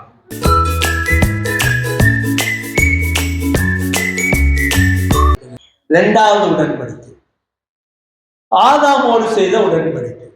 இல்லையா? மனுஷ பாவத்துல விழுந்துட்டான், சாபம் வந்துருச்சு, பாவத்துல விழுந்துட்டான், கீழ்ப்படிதல் இல்லாம போனான். நான் சொன்னதை நீ கேட்கல இல்ல, நான் சொன்னதுக்கு நீ கீழ்ப்படியல இல்ல, நீ எக்கேடு கெட்டுப்போ, இன்னும் உனக்கு எனக்கு எந்த சம்பந்தமும் இல்லை, என்கிட்ட எதுக்காவது வந்து என் முன்னாடி நிக்காத அப்படிலாம் ஆண்டவர் சொல்லல. அவர் என்ன செய்யறாரு, அவருடைய நீதியையும் அவருடைய கிருபையையும் வெளிப்படுத்துகிறார். வாசிங்க ஆதியாகமம் 3ஆம் அதிகாரம் 14 வாசிங்க, 19 முடிய வாசிங்க. ஸ்ரீயை நோக்கி, கர்ப்பவதியா இருக்கும் போது உன் வேதனையை மிகவும் பெருக பண்ணுவேன், வேதனையோடு பிள்ளை பெறுவாய், உன் ஆசை உன் புருஷனை பற்றியிருக்கும், அவன் உன்னை ஆண்டு கொள்வான் என்றார். பின்பு அவர் ஆதாமை நோக்கி, நீ உன் மனைவியின் வார்த்தைக்கு செவி கொடுத்து புசிக்க வேண்டாம் என்று நான் உனக்கு விளக்கின விருட்சத்தின் கனியை புசித்தபடினாலே பூமி உன் நிமித்தம் சபிக்கப்பட்டிருக்கும். நீ உயிரோடு இருக்கும் நாளெல்லாம் வருத்தத்தோடு அதன் பலனை புசிப்பாய். அது உனக்கு முள்ளும் குறுக்கும் முளைப்பிக்கும். வெளியில் பயிர் வகைகளை புசிப்பாய். நீ பூமியிலிருந்து எடுக்கப்பட்டபடியால் நீ பூமிக்கு திரும்ப மட்டும் உன் முகத்தின் வேர்வையால் ஆகாரம் புசிப்பாய். நீ மண்ணா இருக்கிறாய், மண்ணுக்கு திரும்புவாய் என்றார். இதுதான் ஆதாமோடு ஆண்டவர் செய்த உடன்படிக்கை. இதுக்கு பேரு ஆதாமின் உடன்படிக்கை. இல்லையா? என்ன சொல்லியிருக்கா? இந்த உடன்படிக்கை நல்லதா சொல்லியிருக்காரா? பாம்புக்கு ஒரு சாபம், அடுத்து ஒரு பெண்ணுக்கு எப்படி என்ன கொடுத்திருக்காரு? நீ வேதனையோட தான் நீ புள்ள வருவ. ரொம்ப ஆசீர்வாதமா இருக்குல்ல? மூணாவது பாருங்க, உனக்கு நீ உழைச்சுதான் சாப்பிடணும். ஆனா ஏதே தோட்டத்துல அவன் உழைச்சுதான் சாப்பிடணும் இல்ல, உழைச்சாதான் சாப்பாடு சொல்ல. எதை வேணாலும் சாப்பிடுங்க, எப்ப வேணாலும் சாப்பிடுங்கன்னு வச்சிருந்தாரு. நல்லா சொல்றோம். ஆனா இப்ப என்ன ஆகி போச்சு? நீ உழைச்சுதான் சாப்பிடும். அதுவும் எப்படி? என்ன சொல்றது? நெற்றி வேர்வை நிலத்தில் விழ உன் முகத்தின் வேர்வையால் ஆகாரம் புசிப்பார். அடுத்து நாலாவது, பூமிக்கு ஒரு சாபம். நீ என்ன செய்வ? உள்ளையும் குறுக்கையும் பிறப்பிப்ப. அதுக்கு ஒரு சாபம். கடைசியா மரணம் வந்து சேர்ந்து. இப்ப ஆதாமோடு ஆண்டவர் உடன்படிக்கை பண்ணுறார். இரண்டாவது உடன்படிக்கை. அது எப்படிப்பட்ட உடன்படிக்கை? ஆசீர்வாதமா இருக்குதா? ஆனா இந்த உடன்படிக்கை சரியா தப்பா? ஆண்டவர் இப்படி சொன்னதெல்லாம் சரியா தப்பா? ஏதோ தெரியாம ஒரு படத்துல பாதி சாப்பிட்டான், அதுல பாதி அந்த அம்மா சாப்பிட்டுச்சு, பாதி. இதுக்கு போய் இவ்வளவு பெரிய தண்டனையா? கீழ்ப்படியலன்றது ஒரு பெரிய கீழ்ப்படியலன்றது ஆண்டவர் நிற்கிறார். ஏன்னா உடன்படிக்கை பண்ணாரு, கீழ்ப்படியை சொல்லி உடன்படிக்கை பண்ணாரு. உடன்படிக்கையை முடிச்சிட்டார். அவர் அதை சொல்லாம இருந்திருந்தா கூட விட்டுருவாரு. நீ சாப்பிட்டா சரி போ, பரவாயில்ல. இப்போ ஆதாமுக்கு இந்த இதை நிறைவேற்றுவது என்பது நம்முடைய பார்வை இவ்வளவு பெரிய தண்டனையா? ஏன் பாஸ்டர் இவ்வளவு பெரிய தண்டனையா? ஏதோ தெரியாம நாங்க மன்னிச்சுட்டு போயிருக்கலாமே ஆண்டவர் அப்பவே. இப்ப 2000 வந்து மன்னிக்கிறதுக்கு அப்பவே நினைச்சிருக்கலாம், மன்னிச்சுட்டு போயிருக்கலாம், நம்மளாம் சந்தோஷமா இருந்திருப்போம்ல. இல்லையா? தேவன் நீதி உள்ள தேவன். அவருடைய நீதியை ஆதாமுடைய உடன்படிக்கையிலே நமக்கு வெளிப்படுத்துகிறார். நீ கீழ்ப்படிதல் இல்லைன்னா நான் இப்படிதான் நீதியாத்தான் நடந்து கொள்வேன்.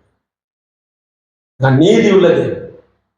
சொன்ன செய்யல, நீ கீழ்ப்படியல, கீழ்ப்படியவில்லை சொன்னா இதான் தண்டனை. என்னென்ன தண்டனை? எதெல்லாம் கூட நின்றுச்சோ எல்லாத்துக்கும் தண்டனை. பாம்புக்கு சாபம், பெண்ணுக்கு வேதனை, மனுஷனுக்கு உழைப்பு, பூமிக்கு சாபம், மரணம் வந்து. அப்படியும் பார்த்த தேவன் ரொம்ப மனசு கஷ்டப்பட்டிருப்பாரு போல. சே, இப்படி சொல்லிவிட்டோமே. அடுத்து வாசிங்க 15. அதுல 3:15. உனக்கும் ஸ்திரீக்கும் உன் வித்துக்கும் அவள் வித்துக்கும் பகை உண்டாக்குவேன். அவர் உன் தலையை நசுக்குவார், நீ அவர் குதிங்காலை கரங்களை தட்டி. பாருங்க, கடைசியில கிருபையா ஒன்று சொல்றாரு அந்த உடன்படிக்கையில. ஒரு பக்கம் நீதி உள்ள தேவன், ஒரு பக்கம் கிருபையா. உன் வித்துக்கும் அவள் வித்துக்கு என்ன செய்வேன்? பகை உண்டாக்குவேன். கடைசியில் அதான் நடந்துச்சு. சாத்தான் ஆண்டவர் எடுத்தாரு, மரணமே எங்கே, ஆதாரமே இல்லையா? ஒரு உடன்படிக்கை ஆதாமோட செய்தாரு. அவர் நீதி உள்ளவராக காட்டினார். நோ நோ நோ, எனக்குலாம் அதெல்லாம் பிடிக்காது, நான் சொன்ன கீழ்ப்படியில அடிப்பேன். அதை செய்யும் போது அப்படியே ஒரு காரியத்தை சரி வேணா ஒண்ணு வச்சுக்கோ, ஒரு காலம் வரும், அந்த காலத்துல உன் வித்துக்கோ அவள் வித்துக்கோ பகையை உண்டாக்குவேன், உனக்கு ரட்சிப்பை கட்டளையிடுவேன், நீ ரட்சிக்கப்படுவார். நீ விடுதலை அடைவாய். அல்லேலூயா. இதான் ஆதாமோடு செய்த உடன்படி.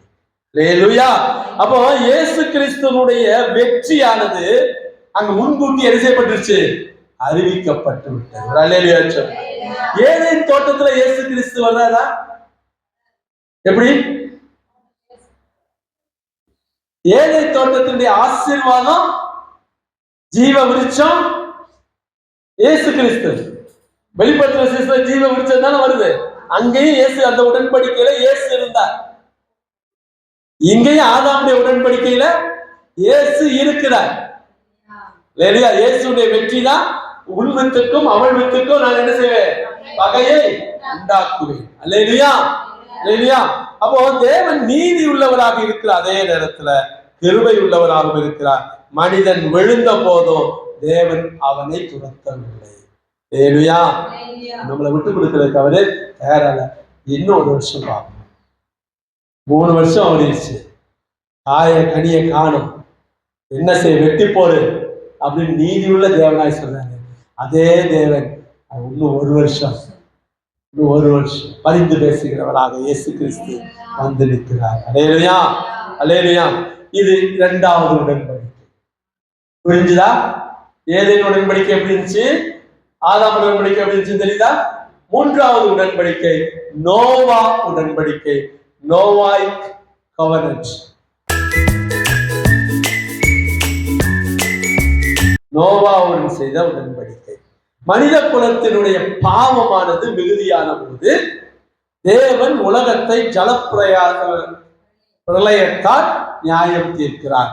ஆனால் நோவா தேவனுடைய கண்கள்ல கிருபை. இல்லையா? வாசிங்க, நம்ம வாசி இருக்க முடியாது. 6ஆம் அதிகாரமும் 7ஆம் அதிகாரம் 8, 9, 6-9 அதிகாரங்கள் ஆதியாகமத்துல இதை நமக்கு வெளிப்படுத்துகின்றன. இந்த உடன்படிக்கை நம்ம என்ன பார்க்கிறோம்? இந்த நோவாவுடைய செய்த உடன்படிக்கை நம்ம என்ன பார்க்கிறோம் அப்படின்னு சொன்னா, ஒன்று, பூமியை மீண்டும் ஜலப்பிரளயத்தால் அழிக்க மாட்டேன் அப்படின்ற வாக்குறுதி கொடுக்கிறார். ஆனா என்ன கொடுக்கிறாரு? மீண்டும் நானு அழிக்க மாட்டேன். 2வது, மனுஷனுடைய வாழ்க்கையுடைய மதிப்பு உறுதிப்படுத்தப்பட்டது. எத்தனை? 70, 120 நாட்கள். 120 நாட்கள் சொல்லி அவனுடைய வாழ்க்கையுடைய மதிப்பானது அங்கே உறுதிப்படுத்தப்பட்டது. இந்த கோவனன்ட்ல எழுதப்பட்டிருக்கிறது. 3வது, இனி என்ன செய்ய மாட்டேன், நீங்க உங்களுக்கு இது வருகின்ற பொழுது இந்த மாணவர்களை நினைச்சு கொடுங்க அப்படின்னு சொல்லும் போது, இந்த கால நிலைகள் எத்தனை காலமானாலும் எத்தனை ஆண்டுகள் ஆனாலும் இந்த காரியங்கள் தொடர்ந்து கொண்டே போகும் என்பது உறுதிப்படுத்தப்பட்டது. பூமி அதோட அழிஞ்சு போகல, இன்னும் தொடரும் என்பதை நாம் என்ன செய்ய முடியுது? பார்க்க முடிகிறது இந்த உடன்படிக்கையில. அடுத்து, மனிதன் பெருகும்படி கட்டளை கொடுக்கப்பட்டது. அல்லேலூயா. அல்லேலூயா. வாசிங்க ஆதியாகமம் 9ஆம் அதிகாரம். ஆதியாகமம் 9ஆம் அதிகாரம் 13வது வசனத்தை வாசிங்க. நான் என் வில்லை மேகத்தில் வைத்தேன், நான் என் வில்லை மேகத்தில் வைத்தேன், அது எனக்கும் பூமிக்கும் உண்டான உடன்படிக்கைக்கு அடையாளமாய் இருக்கும். நான் பூமிக்கு மேலாய் மேகத்தை வர்ணிக்கும் போது அந்த வில் மேகத்தில் தோன்றும். அப்பொழுது எல்லா மாம்ச ஜீவன்களையும் அழிக்க இனி ஜலமானது பிரளயமாய் பெருகாதபடிக்கு எனக்கும் உங்களுக்கும் மாம்சமான சகல ஜீவ ஜந்துகளுக்கும் உண்டான என் உடன்படிக்கையை நினைவு கூறுவேன். இந்த உடன்படிக்கையை நான் என்ன செய்வேன்? நினைவு கூறுவேன். நினைச்சு பார்ப்பேன் அப்படின்னு சொன்னா என்ன அர்த்தம்? இதை நினைச்சு பார்த்து ஒரு வெளுப்பேன் அப்படின்னு அர்த்தம் சொல்லுங்க. என்ன அர்த்தம்? நான் இந்த உடன்படிக்கை, இந்த வானவில் தோன்றுகின்ற பொழுது இந்த உடன்படிக்கை நான் என்ன செய்வேன்? நினைத்து பார்ப்பேன் அர்த்தம். உன் மேல இறக்கப்படுவேன். இதை பார்த்து என்ன செய்வேன்? உன் மேல இறக்கப்படுவேன். உன் மேல நான் கோபப்பட மாட்டேன். என்னுடைய இரக்கமானது வெளிப்படும். இல்லையா? இப்போ தேவனுடைய இரக்கத்தின் வெளிப்பாடாக, தேவன் நம் மீது வைத்த இரக்கத்தின் அடையாளமாக நோவாவுடைய உடன்படிக்கை நமக்கு வெளிப்படுது. சரி, சொல்லலாமா? நோவாவுடைய அங்க அவர் சாபம் வாங்கினார் ஆதாமு. ஆனா இங்க நோவாவுடைய உடன்படிக்கையின் மூலமாக இனிமே நான் என்ன செய்ய மாட்டேன்? செய்ய மாட்டேன். அது அவருடைய கிருபை, கர்த்தருடைய கிருபை. இனிமே நான் என்ன செய்ய மாட்டேன்? எப்பெல்லாம் நான் வானவில் தோணுதோ அப்பெல்லாம் நான் நினைச்சு பார்த்துக்குவேன், உங்க மேல நான் இரக்கம் வைத்திருக்கிறேன். நான் சொன்னதெல்லாம் நான் என்ன செஞ்சுக்குவேன், உடன்படிக்கையை நினைவு கூர்ந்து கொள்ளுவேன். அதனால கவலைப்படாதீங்க. நோவாவுடைய உடன்படிக்கை, நோவாய் கவனத்தானது நமக்கு எதை காட்டுகிறது? தேவன் நம்மீது இரக்கம் உள்ளவராயிருக்கிறார். அல்லேலூயா. கரங்களை தட்டி தேவனை மகிமைப்படுத்தும். தேவன் நீதி உள்ளவராயிருந்தாலும் இன்னொரு வாய்ப்பு கொடுக்கிறாரு. கிருபை உள்ளவராக இருந்து இன்னொரு தடவை நான் உங்களுக்கு வாய்ப்பு கொடுக்கிறேன். இனிமையாவது மனம் திரும்புங்க, இனிமையாவது நல்லா இருக்கு. இனிமே எப்பொழுதெல்லாம் நான் மாணவர் சொல்றேன் அப்பதான் நான் என்னுடைய இரக்கத்தை நினைச்சுப்பான். அல்லேலூயா.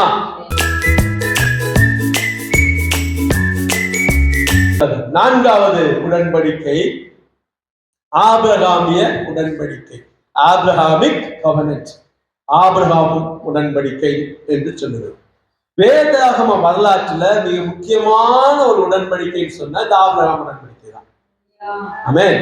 வாசிங்க ஆதியாகமம் 12ஆம் அதிகாரம் 1, 2, 3. கர்த்தர் ஆபிரகாமை நோக்கி, நீ உன் தேசத்தையும் உன் இனத்தையும் உன் தகப்பனுடைய வீட்டையும் விட்டு புறப்பட்டு நான் உனக்கு காண்பிக்கும் தேசத்துக்கு போ.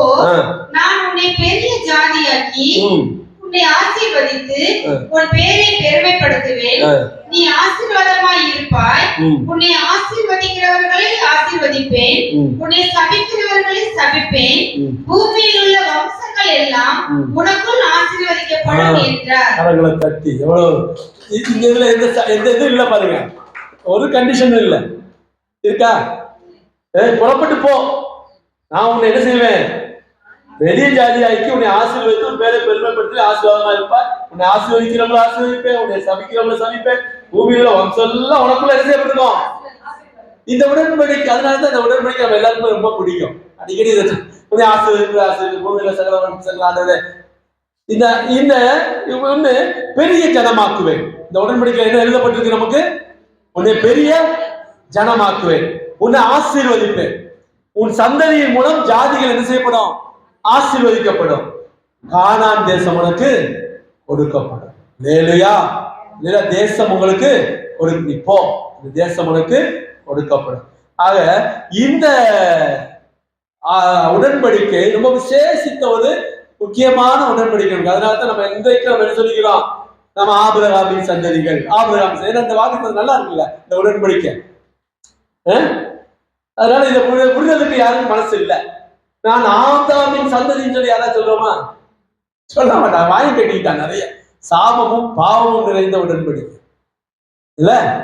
அதனால நம்ம யாரும் அதை சொல்லிக்கொள்ள ஏதோ ஆண்டவர் செஞ்ச உடன்படிக்கை அப்படின்னு நம்ம சொல்லி சுட்டி காட்டுவது இல்லை. அதனால ஆபிரகாமோடு செய்த உடன்படிக்கை நம்ம அடிக்கடி நினைச்சு பார்த்துக்கிறோம். ஆண்டவரே நாங்களும் ஆபிரகாமின் சந்ததி தானே, ஆபிரகாமின் ஆசீர்வாதங்கள் இந்த அடிமைக்கு கீழே. ஆசீர்வாதம் கிடைக்குன்னா அடிமையா இருக்கிறதுக்கு எவ்வளவு வேணாலும் நான். ஆமென். ஆமென். இப்ப வாசிங்க 17ஆம் அதிகாரம், ஆதியாகமம் 17, 11 வாசிங்க. உங்கள் நுனித்தோலின் மாம்சத்தை விருத்தசேதனம் பண்ண கடவீர்கள். அது எனக்கும் உங்களுக்கும் உள்ள உடன்படிக்கைக்கு அடையாளமாய் இருக்கும். அப்ப இந்த உடன்படிக்கையில ஆண்டவர் ஒரு காரியத்தை செய்ய சொல்றாரு. ஒரு காரியத்தை செய்ய சொல்றாரு, செய்யணும். நீ இதை செஞ்சாதான் இந்த ஆசீர்வாதம் சொல்லல, செய்ய அப்படின்றாரு. ஏன்னா இந்த ஆசீர்வாதத்தை எல்லாம் நீ சுதந்திரத்துக் கொள்வாய். அப்ப இதை நீ செய். என்ன செய்ய சொல்றாரு? விருத்த சேதனம் செய்யப்படணும் அப்படின்னு. இந்த விருத்த சேதனம் இந்த உடன்படிக்கையினுடைய அடையாளமாக இருக்கிறது. இப்ப நான் விருத்த சேதனம் செய்யவா வேணாமா என்பது எதை பொறுத்து இருக்கிறது? நான் விருத்த சேதனம் செய்தால் ஆண்டவர் என்னை ஆசீர்வதிப்பார். அப்ப இது எதை பொறுத்தது? விசுவாசத்தை பொறுத்தது. இது செஞ்சுட்டேன்னா நிச்சயமாக ஆசீர்வாதம் இருக்கும். விசுவாசம். அதான் ஆபிரகாம் என்ன செஞ்சாரு? விசுவாசத்தினுடைய தகப்பனாக மாறினார். இன்றைக்கு முஸ்லிம் இஸ்லாமிய சகோதரர்கள் அந்த விருத்த சேதனத்தை இது பண்ணிருக்காங்க. ஆனா அது உடன்படிக்கையை கை கொள்கிறது அல்ல, அது சுகாதாரத்துக்காக செய்து கொள்கிறது. மற்றபடி இந்த உடன்படிக்கை பவுல் சொல்லிட்டாரு, அது விருத்த சேதனம் பண்றது இவங்களுடைய இருதயத்துல என்ன செய்யுங்க, விருத்த சேதனம் பண்ணு. இன்னைக்கு அதுதான் நம்முடைய விருத்த. அப்போ இந்த உடன்படிக்கையை நான் கொண்டு வந்தேன். அதாவது ஒரு சகோதரி முன்னால நாங்க மேட்டுத்தூர்ல இருக்கும்போது ஒரு சகோதரி வருவாங்க. அவங்க ரொம்ப கஷ்டப்பட்டு ரொம்ப மாறி டிப்ரெஷன்ல இருந்து அவங்க பிள்ளைங்க வந்து ஸ்டூடெண்ட் இருந்தாங்க. அவங்க சொல்லி ஜாப் பண்ணிக்குன்னு சொல்லி அவங்க வந்து அந்த சகோதரிக்கு கொஞ்சம் மாச விடுதலையாகி வந்தாங்க. ஆனா அவங்களுக்கு நல்ல வேலைகள் இல்லை, பிள்ளைகளுக்கு படிக்கிறதுக்கு வசதி இல்லை, ரொம்ப கஷ்டப்பட்டாங்க. ரொம்ப கடன்லாம் இருந்துச்சு, என்ன செய்யறதுன்னு தெரியல. ஆனாலும் தொடர்ந்து வருவாங்க. ஒரு ஒரு முறை என்ன செய்வாங்க, எல்லாரும் காணிக்கை கொடுக்குறாங்க, எல்லாரும் அந்த சமமாலாம் கொடுக்குறாங்களே அப்படின்ட்டு அந்த தம்பி ஒரு 2 பேர் அந்த தம்பி வந்து என்ன செய்ய ஒரு பொட்டனை மாதிரி ஒரு கவலை கொண்டு ஒரு பையை கொண்டு வந்து கொடுத்தாங்க. ஐயா இதை காணிக்கை வச்சுங்க முடிச்சு பார்த்தா ₹1 ₹2 சொல்ற காசுலாம் ஆயிடுச்சு. நாங்கெல்லாம் சேர்த்து வச்சிருக்கோம். அப்போ நம்ம உண்டெல்லாம் கிடையாது, சேர்த்து வச்சிருக்கு. பரவாயில்ல பண்ணி கொடுக்கறது தான் ஆண்டவர் ஆசீர்வதிப்பார்.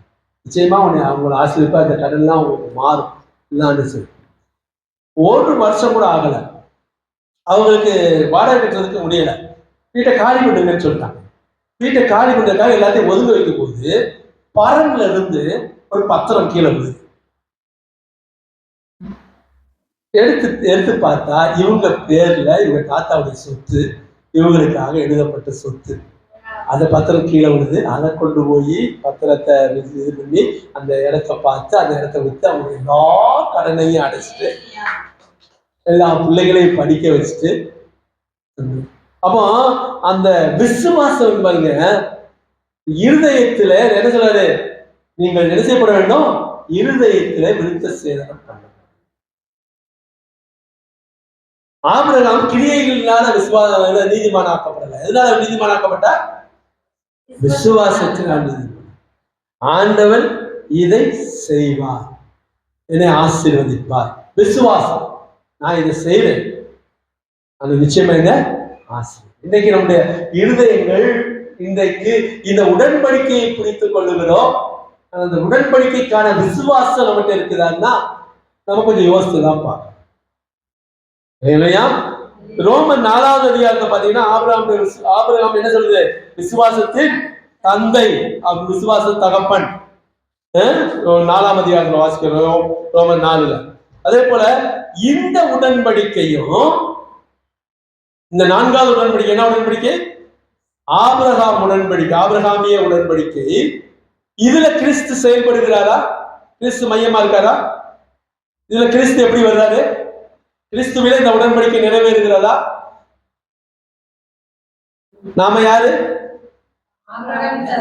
எப்படி ஆபிரகாமின் சந்ததியாக மாறணும்? கிறிஸ்துவின் மூலமாக. அப்ப கிறிஸ்துவின் மூலமாக நாம் ஆபிரகாமுடைய சந்ததி ஆகிறோம். இங்கேயும் கிறிஸ்து, இந்த உடன்படிக்கையில கிறிஸ்து மையமாக இருக்கிறார்.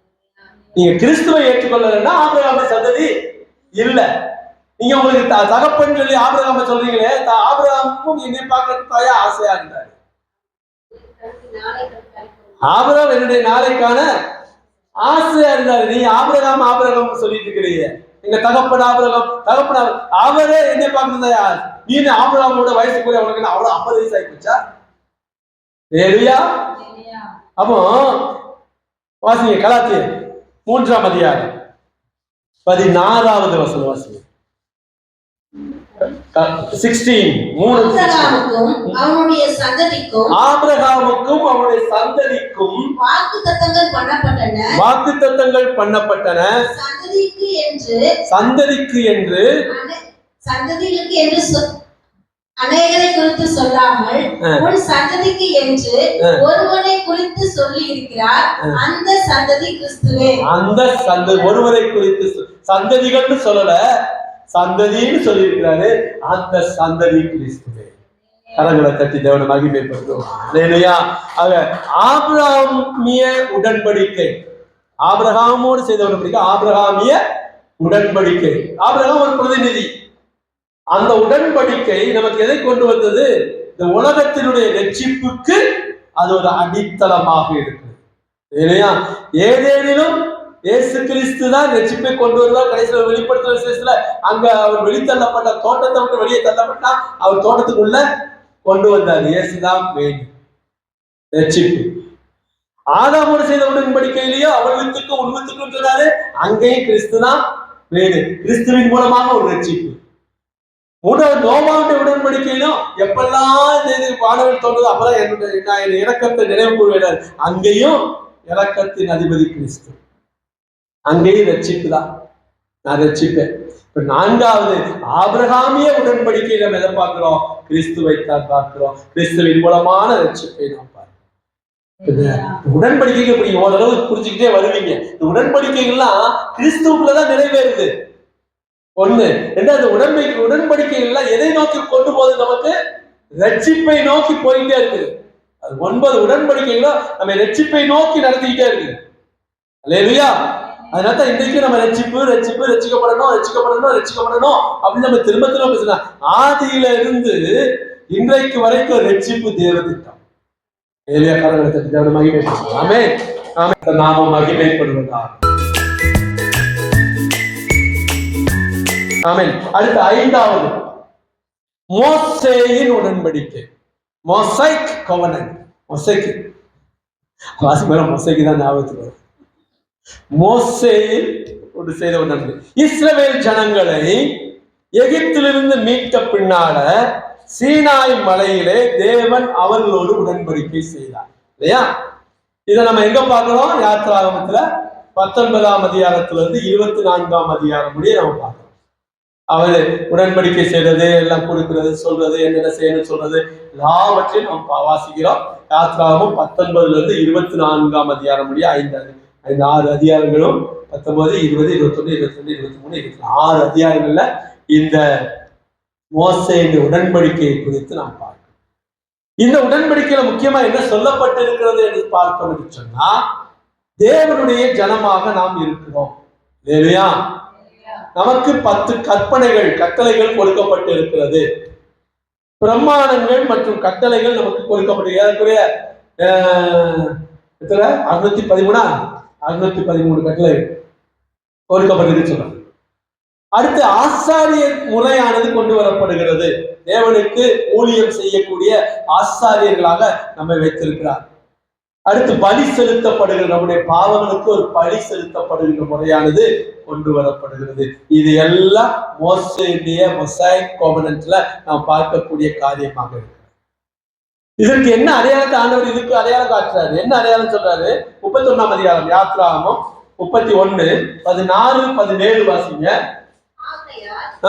இஸ்ரவேல் புத்திரர் தங்கள் தலைமுறை தோறும் ஓய்வு நாளையும் நித்திய உடன்படிக்கையாக ஆசரிக்கும்படி அதை கைக்கொள்ள கடவார்கள்.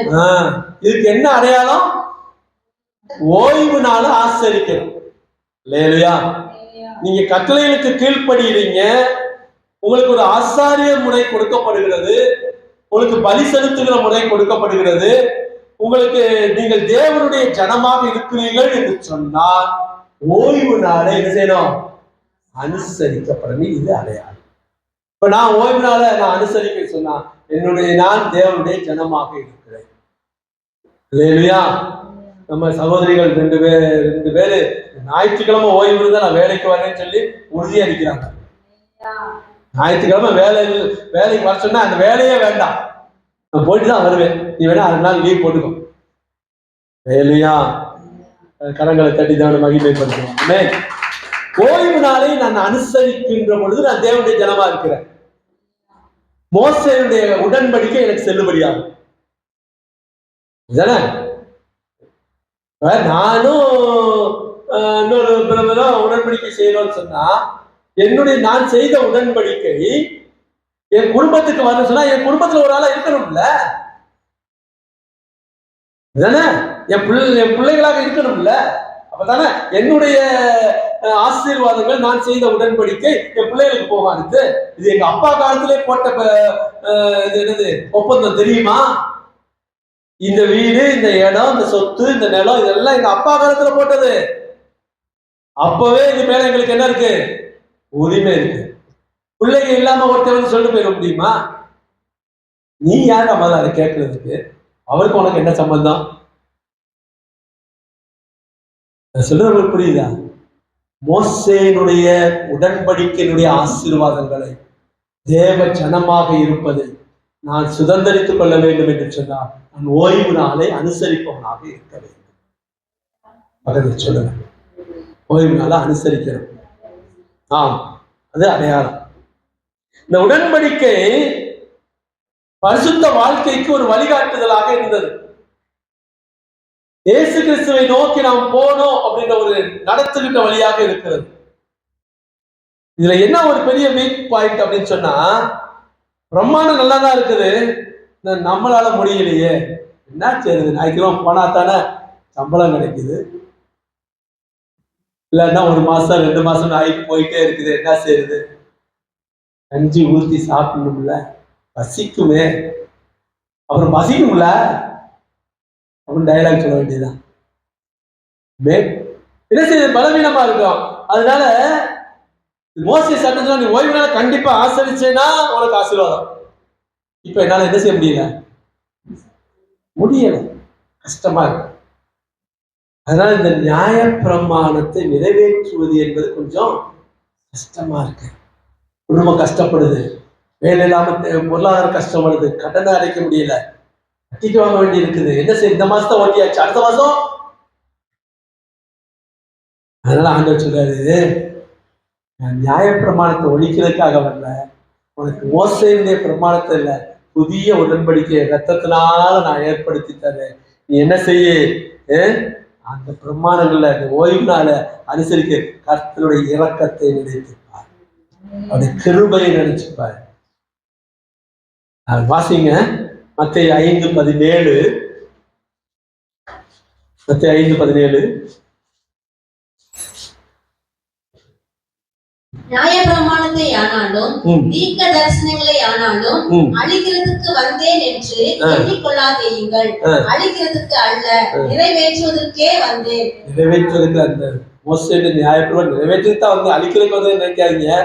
ஏன்னா ஆண்டவர் சொல்றாரு, மனிதன் ஓய்வு நாளுக்காக அல்ல, ஓய்வு நாள் மனுஷனுக்காக தான் ஓய்வு நாளை கொடுத்தாரு.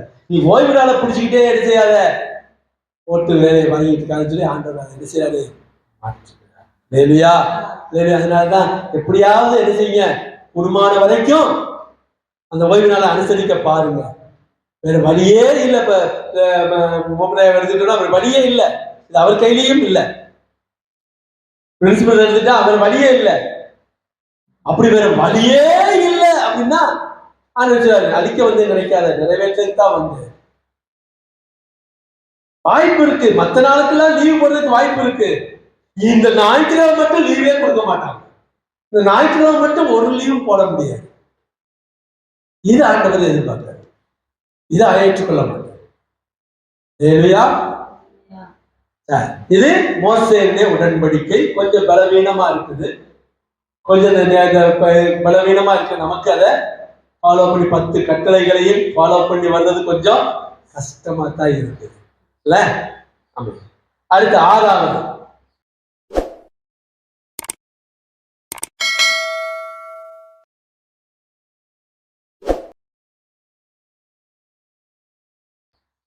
ஆசாரிய உடன்படிக்கை, பிரீஸ்ட்லி கோவனன்ட். பினகாஸ் பரிசுத்தத்திற்காக அவன் வைராக்கியம் காட்டினா, அந்த வைராக்கியத்தை பார்த்து, அந்த பரிசுத்தத்தை பார்த்து தேவன் அவருடைய சந்ததியோடு ஆசாரிய உடன்படிக்கை செய்தார். கரங்களை தட்டி. பினகாஸ் பரிசுத்தத்திலே வைராக்கியம் காட்டினான். வாசிங்க, என்ன ஆகுமோ 25:10-13 முடிய. நான் என் எரிச்சலில் இஸ்ரவேல் புத்திரரை நிர்மூலமாக்காத படிக்கு ஆசாரியனாகிய ஆரோனின் குமாரனான எலியேசரின் மகன் பினகாஸ் என் நிமித்தம் அவர்கள் நடுவில் பக்தி வைராக்கியம் காண்பித்ததினால் இஸ்ரவேல் புத்திரர் மேல் உண்டான என் உக்கிரத்தை திருப்பினார். அல்லேலூயா சொல்லுங்க. உங்ககிட்ட இருக்கிற பக்தி வைராக்கியம் உங்க குடும்பத்துல வரக்கூடிய சிறையிருப்பை, நான் ஆண்டவர் மேல பக்தி வைராக்கியமா இருக்கிறேன், பரிசுத்தத்தோட நிக்கிறேன், இது என் குடும்பத்தை ரட்சிப்புக்கு நேராக வழி நடத்தும். பினகாஸ் காட்டின பக்தி வைராக்கியம் என்ன சொல்லுது? அவன் வாசிங்க, இஸ்ரவேல் புத்திரர் மேல் உண்டான என் உக்கிரம்னா கோபம், என் கோபத்தை திருப்பினான். நீ என்ன செய்யறியோ இல்லையப்பா, நான் ஆண்டவர்கிட்ட போய் நான் அந்த உபவாச கூட்டத்துல கலந்துக்கணும், நான் ஞாயிற்றுக்கிழமை கரெக்டா இருக்கணும், அந்த ஓய்வு நாள் நான் பிடிக்கணும்னு சொன்னா என்னுடைய பிள்ளைகள், என்னுடைய சந்ததிகள் இந்த உடன்படிக்கைக்குரிய பிள்ளைகளாக வாசிங்க 13 வரைக்கும். வாசிங்க 13 வந்தாச்சா?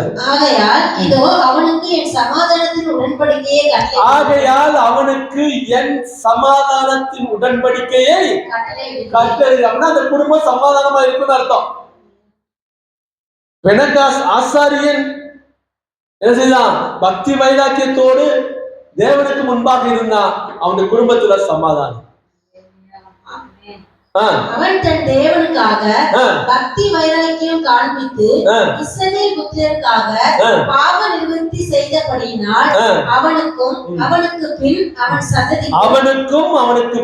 அவன் சந்ததிக்கும் நித்திய ஆசாரிய பட்டத்துக்குரிய உடன்படிக்கை உண்டாயிருக்கும் என்று சொல் என்றார். கரங்களை தட்டி நான் கடைபிடிக்கிற அந்த பக்தி வைராக்கியம் தேவனுக்காக எனக்கும் என் சந்ததிக்கும் பாருங்க. அந்த பரிசுத்தத்திற்கு, அந்த பக்தி வைராக்கியத்துக்கு, அதுக்கு முன்னாடி நீங்க போய் வாசித்து பாருங்க. அவர் ஈட்டி எடுத்து குத்துவான். அந்த நிகழ்ச்சி நடக்கும், ஒரு விபச்சார இது நிகழ்ச்சி நடக்கும். அதுல இந்த பிணகாசு ஓடி போய் ஈட்டி எடுத்து ஒரு எரிவா அவனை குத்தி அவன் இன்னொரு அந்த இதை குத்தி ஓடும். நீ போய் வாசித்து பாருங்க பகுதி. அவன் எப்படி பக்தி வைராக்கியம் காட்டுனா, பரிசுத்தத்துல எப்படி நின்னா. அவனுடைய பரிசுத்தத்துக்கு தான் ஆண்டவர் பாராட்டு கொடுக்குறாரு. Very good, well done well done well done. வேற யாரும் செய்யாத நீ செஞ்சுட்ட. எல்லாரும் பார்த்துட்டு இருந்தாங்க, எல்லாரும் வேடிக்கை பார்த்துட்டு இருந்தாங்க, நீ அதை செஞ்ச. Very good. உனக்கும் சந்ததிக்கும் ஆசாரியத்துவம் நிலைச்சு நிற்குமியா.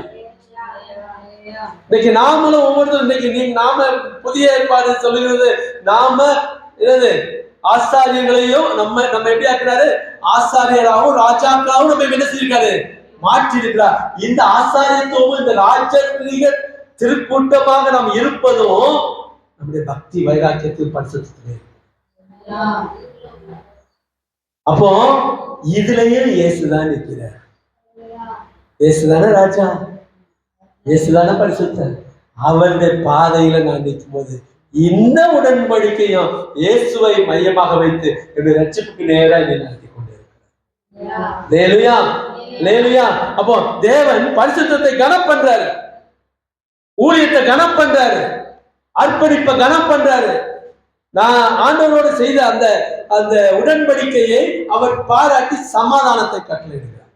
குடும்பத்துல தேவ சமாதானம் என்ன செய்யும்? நதி போல. லேலுயா லேலுயா.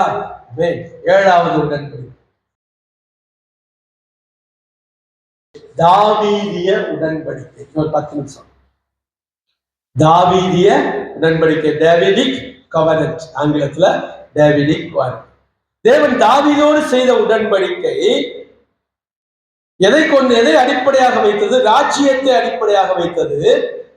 அந்த ராஜ்யம் மேசியாவுடைய ராஜ்யமாக மாறும். இயேசு கிறிஸ்து மேசியா, மேசியாவுடைய கிறிஸ்துவின் ராஜ்யமாக மாறும் என்பதுதான் இந்த தாவீதுடைய உடன்படிக்கை நமக்கு காட்டக்கூடிய காரியம். அல்லேலூயா. 2 சாமுவேல் 7ஆம் அதிகாரம் 12 14 16 முடிய. உன் நாட்கள் நிறைவேறி நீ உன் பிதாக்களோட நித்திரை பண்ணும்போது நான் உனக்கு பின்பு உன் கற்ப பிறப்பாகிய உன் சந்ததியை எழும்ப பண்ணி அவன் ராஜ்யத்தை நிலைப்படுத்துவேன். அவன் என் நாமத்துக்கென்று ஒரு ஆலயத்தை கட்டுவான். அவன் ராஜ்யபாரத்தின் சிங்காசனத்தை என்றைக்கும் நிலைக்க பண்ணுவேன். அல்லேலூயா சொல்லுங்க. இப்ப இந்த உடன்படிக்கை, தாவீதுடைய உடன்படிக்கையை இயேசு கிறிஸ்து வந்து செய்து கொண்டு இருக்கிறார். தாவீதுடைய உடன்படிக்கையில் என்ன வாக்குறுதிகள் கொடுக்கப்பட்டது? என்ன வாக்குத்தத்தம் கொடுக்கப்பட்டது? தாவீதுடைய சந்ததி நிலைத்திருக்கும். 2வது, தாவீதுடைய அரசாட்சி நிலையானதாக இருக்கும். 3வது, சிங்காசனம் என்றென்றைக்கும் நிலைத்திருக்கும். 3 வாக்குத்தத்தங்கள், வாக்குறுதிகள் ஆண்டவர் கொடுக்கிறார் இந்த உடன்படிக்கையில தாவீதுல. அப்போ இந்த உடன்படிக்கையானது இன்றைக்கு யார் நமக்கு செய்து முடிச்சிருக்கிறார்? இயேசு கிறிஸ்து. இயேசு கிறிஸ்து யாருன்னு சொன்னா இவர் தாவீதின் குமாரன். அந்த சந்ததி இன்றைக்கும் ஆண்டவர் இயேசு கிறிஸ்து மூலமாக இன்றைக்கும் நிலைநிறுத்தப்பட்டிருக்கிறது. தாவீதின் அரசாட்சி அவர் செய்வாரு, அரசாளுவார். இல்லையா? அது இன்றைக்கும் வரலாற்று பூர்வமாகவும் நிரூபிக்கப்பட்டு வேதபூர்வமாகவும் நிரூபிக்கப்பட்டு இந்த உடன்படிக்கையான செய்தவர் உண்மையுள்ளவராக இருக்கிறார். எல்லா உடன்படிக்கை இன்னைக்கும் பிள்ளை பண்ணுறதுக்கு கஷ்டப்பட்டுதான் பிள்ளை பண்ணிட்டு இருக்கோம். உடன்படிக்கை பண்ணினவர் உண்மையுள்ளவராக தான் இருக்கு. எந்த உடன்படிக்கையும் சோகம் போனதே இல்லை. இந்த உடன்படிக்கை மட்டும் கொஞ்சம் மாத்தி சொல்லிட்டாரு, கொஞ்சம் மாத்திக்கிட்டவும் இல்லை. எல்லா உடன்படிக்கை செய்திருக்காங்க. ஆனா அதற்காக ஒரு வழியை கொடுத்துக்கிட்டே இருக்கிறாரு.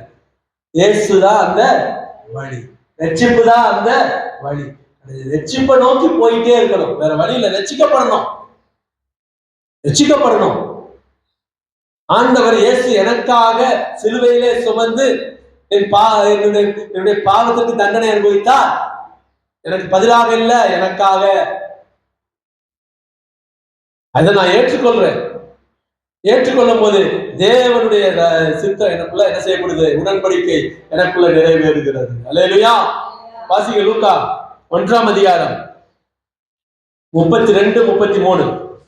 32, 33. அவர் பெரியவராய் இருப்பார், உன்னதமானவருடைய குமாரன் எனப்படுவார். கர்த்தராகிய தேவன் அவருடைய பிதாவாகிய தாவீதின் சிங்காசனத்தை அவருக்கு கொடுப்பார். அவர் யாக்கோபின் குடும்பத்தாரை என்றென்றைக்கும் இஸ்ரவேலின் குடும்பத்தாரை என்றென்றைக்கும் அரசாளுவார். அவருடைய ராஜ்யத்துக்கு முடிவிராது என்றார். அவருடைய ராஜ்யத்துக்கு முடிவே இல்லை. கவர்னன்ட் இன்றைக்கும் ஓடிக்கொண்டே இருக்கிறது. இன்றைக்கு அது நிலைநிறுத்தப்பட்டிருக்கிறது. இன்றைக்கு நிலைநிறுத்தப்பட்டிருக்கிறது. இயேசு அதன் முக்கியமாயிருக்கிறார். ரட்சிப்பு அதன் மையப்பொருளாயிருக்கிறது. ஆக மேசியா வருவார், அவர் ராஜாவாக அரசாளுவார். அவர் தாவீதின் சிங்காசனத்திலே நம்மையும் அவரது அருகிலே செய்வாரு, வைப்பார். இந்த உடன்படிக்கையும் நமக்கு மிக முக்கியமான உடன்படிக்கையாக இருக்கிறது. 8வது உடன்படிக்கை, லேண்ட் கவர்னன்ட், தேசத்தின் மீதான உடன்படிக்கை. வாசிங்க உபாகமம். இல்ல, நீங்க உபாகமம் 29ஆம் அதிகாரம் 30ஆம் அதிகாரம் ரெண்டையுமே அந்த தேசத்தை பற்றின உடன்படிக்கை குறிப்பு தான். அதனால நீங்க வீட்டுல போய் வாசி பாத்தீங்க. என்ன வாக்குறுதி கொடுக்கிறார்? உன் சிறையிருப்பை மாற்றுவேன். இஸ்ரவேல் தேசமானது சிதறி போயிருந்தாலும் தேவன் மீண்டும் தேசத்தில் நிலைநிறுத்துவார் என்று வாக்கு பண்ணுகிறார். தேசத்தின் மீது இன்றைக்கு அது நடந்துருச்சா? 1948 அது நிறைவேறிச்சு. சிதறி கடந்தாங்க. தேவன் மீண்டுமாக அவருடைய சிதறி போனவர்கள் எல்லாத்தையும் ஒன்று சேர்த்தார். ஒரு மீட்பை கட்டளையிட்டார். ஒரு தேசத்தினுடைய மீட்சியானது நடைபெற்றது. தேவன் வாக்குறுதியை மறக்கவே இல்லை. இன்றைக்கும் நாம நம்பிக்கொண்டிருக்கிறோம். கிறிஸ்து இயேசுக்குள்ள நமக்குரிய கானான் தேசம் மீண்டுமாக நமக்கு கொடுக்கப்படும். நமக்குரிய ஜீவ விருட்சம் நமக்கு மீண்டுமாக கொடுக்கப்படும். நமக்குரிய ஏதேன் தோட்டம் மீண்டுமாக நமக்கு கொடுக்கப்படும். இதை நாம் இன்றைக்கும் நம்ம என்ன செய்யறோம்? விசுவாசிக்கிறோம். அதனால இந்த உடன்படிக்கை, லேண்ட் கவர்னன்ட் இன்றைக்கும் உறுதிப்பட்டதாக இருக்கு. தேவன் அதுல மாறவே இல்லை. உடன்படிக்கையில் உண்மையுள்ளவராக இருக்கு. இதுலயும் இயேசுதான் சென்றார். அவர்தான் நம்மை அழைத்து செல்பவர். அவர்தான் கூட்டிட்டு போறவர். அடுத்து கடைசியாக 9வது உடன்படிக்கை, நியூ கவர்னன்ட், புதிய உடன்படிக்கை. எல்லா உடன்படிக்கைகள்லையும் இதுதான் பிரதானது, உச்சம். இதுக்கு அடுத்த உடன்படிக்கை இல்ல. ஒன்று மேல நிப்பாட்டாரு, அப்படி உச்சத்துல நிப்பாட்டாரு. மோஸ்ட் ஹை அவருடைய உடன்படிக்கை. அப்போ வாசிங்க எரேமியா 31 இருந்து 34 முடிய. இதோ நாட்கள் வரும் என்று கர்த்தர் சொல்லுகிறார். அப்பொழுது இஸ்ரவேல் குடும்பத்தோடும் யூதா குடும்பத்தோடும் புது உடன்படிக்கை பண்ணுவேன். நான் அவர்கள் பிதாக்களை ஆ. எகிப்து தேசத்திலிருந்து ஆ. அழைத்து வர ஆ. கைப்பிடித்த நாளிலே ஆ. அவர்களோடு பண்ணின ஆ. உடன்படிக்கையின்படி அல்ல. ஆ. ஏனெனில் அப்ப பண்ணினேனே ஒரு உடன்படிக்கை, எகிப்தில இருந்து அவங்க வெளியே வரும்போது நான் பண்ணினேன். மோசே கூட பண்ணேன்ல, ஞாபகம் வருதா அவங்களுக்கு? மோசே கூட பண்ணினேன்ல, அந்த உடன்படிக்கையின்படி இல்ல. ஏனெனில் ஏ நான் அவர்களுக்கு நாயகராய் இருந்தும் என்ன? அந்த என் உடன்படிக்கையை அவர்கள் மீறி அவங்க அந்த உடன்படிக்கை மீறி நாங்க முடியல. அவமாக்கி போட்டார்களே என்று கர்த்தர் சொல்கிறார். இப்போ அந்நாட்களுக்கு பிற்பாடு நான் இஸ்ரவேல் குடும்பத்தோட பண்ண போகிற உடன்படிக்கையானது நான் என் நியாயப்பிரமாணத்தை அவர்கள் உள்ளத்திலே வைத்து அதை அவர்கள் இருதயத்திலே எழுதி கைகளை தட்டி உள்ளத்துல வச்சு எதுல எழுதுவாரா? இருதயத்துல எழுதி நான் அவர்கள் தேவனாய் இருப்பேன் அவர்கள் ஜனமாய் இருப்பார்கள் என்று கர்த்தர் சொல்கிறார். இந்த மோசேயுடைய அந்த கோவனத்தையும் இந்த புதிய உடன்படிக்கை இப்ப பாருங்க. அங்க மோசேயுடைய உடன்படிக்கை எதுல எழுதப்பட்டது? கல்லுல, கற்பலகையில எழுதப்பட்டது. அது தூக்கி போட்டோம்னா உடஞ்சி போச்சு. திருப்ப ரெண்டாவது செஞ்சு போய் எழுத வச்சுது. அவன் பார்த்தா எழுதி கீழே கொண்டு வர்றதுக்குள்ளேயே முதல்ல எழுதி கீழே வர்றதுக்குள்ளே பாவம் செய்ய ஆரம்பிச்சிட்டான். அது கொஞ்சம் பலவீனமா இருந்துச்சு, கடைபிடிக்க முடியல. கட்டளைகள் அது இதுன்னு சொல்லி போட்டு கடைபிடிக்க முடியல, ரொம்ப கஷ்டம். பலவீனமாய் போயிட்டே இருந்துச்சு. அது காப்பாத்துறதுக்கு வழி இல்லாம இருந்துச்சு. இப்ப நான் உனக்கு ஒரு புது உடன்படிக்கை பண்ணுவாரு. யாரு? இயேசு கிறிஸ்து வந்து ஒரு புதிய உடன்படிக்கை பண்ணுவார். அது எப்படி பண்ணுவாருன்னா, இருதயத்திலே அந்த பிரமாணத்தை எழுதுவார். மையால இல்ல, அப்புறம் கல்லினால இல்ல, எதுல எழுதுவாரு? ஆவியினால எழுதுவார். அல்லேலூயா சொல்லுங்க. இரண்டாவது பிரமாணம் அதுல என்ன சொல்லப்படுகிறது? பாவத்திற்கான மன்னிப்பு கொடுக்கப்படுகிறது. நீங்க இன்னுமாக நீங்க எபிரேயர் 8ஆம் அதிகாரத்துல நீங்க போய் வாசித்து பாருங்க. அதே போல லூக்கா 22:20 அதை நீங்க போய் வாசித்து பாருங்க. அப்போ பாவ மன்னிப்புக்கென்று என் இரத்தத்தினாலாகிய புதிய உடன்படிக்கை பாவ மன்னிப்பு கொடுக்கப்படுகிறது. அங்க பாவத்துக்கு மன்னிப்பு கிடையாது. மோசேயுடைய காலத்துல என்ன இருந்துச்சு? கண்ணுக்கு கண்ணு, பல்லுக்கு பல்லு. இங்க இல்ல, பாவ மன்னிப்பு. அல்லேலூயா. மூன்றாவது, தேவனோடு கூட மோசே மட்டும் தான் பேசினாரு. நம்ம யாரும் பேச முடியாது. இப்ப இஸ்ரேல் ஜனங்கள் யாரும் பேசல. இப்ப அப்படி இல்ல. நான் தேவனோடு கூட எப்படி இருக்கேன்? புதிய உடன்படிக்கையில அவரோடு கூட நேரடியாக பேசக்கூடிய கிருபை எனக்கு கிடைச்சது. ஜெபத்துல அவரோடு கூட என்ன செய்யறேன்? நேரடியாக பேசுகிறேன். அந்த கிருபை எனக்கு புதிய உடன்படிக்கை பெற்று தந்திருக்கிறது. அல்லேலூயா. அடுத்து, பரிசுத்த ஆவியானவர் அங்க எப்போவெல்லாம் யார் மேலேயாவது கிரியை செய்தாரு அந்த உடன்படிக்கையில. ஆனா எனக்கு ஒவ்வொரு நாளும் என் கூடயே கிரியை செய்தார். எவ்வளவு பேசலாக்கியம் என் கூட கிரியை செய்கிறார். அதே போல அங்க ரட்சிப்புக்கு நேராக வழி நடத்தப்பட்டாங்க. இங்க புதிய உடன்படிக்கையில நித்திய ரட்சிப்பு நமக்காக வைக்கப்பட்டது. ஒவ்வொருத்தரும் என்ன செய்யப்பட்டிருக்கிறோம்? ரட்சிப்பை பெற்றுக் கொண்டவர்களாக இருக்கிறோம். இந்த புதிய உடன்படிக்கை ரட்சிப்பை நோக்கிதான் நம்மளை வழி நடத்தி கொண்டே போய்கொண்டே இருக்கிறது. ரட்சிக்கப்படணும்னா என்ன? இயேசுதான் எனக்காக சிலுவையில் அறையப்பட்டார், ரத்தம் சிந்தினார் எனக்காக, எனக்கு பதிலாக எனக்காக எனக்கு பாவ மன்னிப்பு பெற்று தந்தார். இதை நான் ஏற்றுக்கொண்டு இயேசுவை முதல் தேவனாக நான் ஏற்றுக்கொள்கிற பொழுது எனக்கு பாவ மன்னிப்பு, சாபத்திலிருந்து விடுதலை எல்லாம் அந்த பழைய கோவணத்துல உள்ள எல்லாம் என்ன செய்யப்படுது? பூமி சபிக்கப்பட்டது ஆசீர்வாதமா மாறுது. நான் வேலை பார்க்கிற இடம் எனக்கு ஆசீர்வாதமா மாறுது. நான் நெற்றி வேர்ல உழைச்சி சம்பாதிக்கணும் போட்ட அந்த ஆதாமோடைய உடன்படிக்கை முடிக்கப்பட்டு என்ன செய்யப்படுது? இப்ப நான் உட்கார்ந்த இடத்துல வந்து சாப்பிடுறேன். எனக்கு ஆசீர்வாதம் ஆண்டவர் கொடுக்கிறாரு. ஒவ்வொருவரும் ஆசீர்வாதத்தை பெற்றுக் கொண்டு இருக்கிறோம். ஒவ்வொருவருடைய குடும்பத்திலும் ஆசீர்வாதத்தை சுதந்திரித்துக் கொண்டே இருக்கிறோம். நான் ரட்சிக்கப்பட்டு இருக்கிறேன். இப்ப எனக்கு கடன் பிரச்சனை இல்லை, வேலை பிரச்சனை இல்லை, அந்த பிரச்சனை இல்லை, எல்லா பிரச்சனையும் ஆண்டவர் என்ன செய்யறாரு? பார்த்து கொள்வார். நாம தைரியமா சொல்ல முடியுது. நான் இல்லை, நம்ம எல்லாரும் தான். உங்களால சொல்ல முடியுது தானே? இல்ல நானா ஏதாவது பேசிக்கிட்டு இருக்கேனா? ஆமென். இப்போ இதற்கு நான் ரட்சிக்கப்பட்டேன், என்னுடைய பாவங்கள் மன்னிக்கப்பட்டது, கிறிஸ்து எனக்காக பலியானார், என்னோடு கூட பழைய மொசைக் கோவனன்ட் இல்ல, மோசையோடு செய்த உடன்படிக்கை இல்ல, என்னோட புதிய உடன்படிக்கை செய்திருக்கிறார் அப்படின்னு சொல்றவங்க எத்தனை பேர்? அதுக்கு என்ன அடையாளம்? நான் புதிய உடன்படிக்கையின் உறுப்பினராக இருக்கிறேன், அந்த புதிய உடன்படிக்கைக்கு நான் பாத்திரவாளா இருக்கிறேன். இருக்கிறீங்களா? இருக்கிறீங்களா? இங்கதான் இருக்கிறீங்க. புதிய உடன்படிக்கைக்கு பாத்திரவான்களா இருக்கிறீங்களா? என்ன அடையாளம்? ஒன்று ஞானஸ்நானம், இன்னொன்று ராபோஜனம்.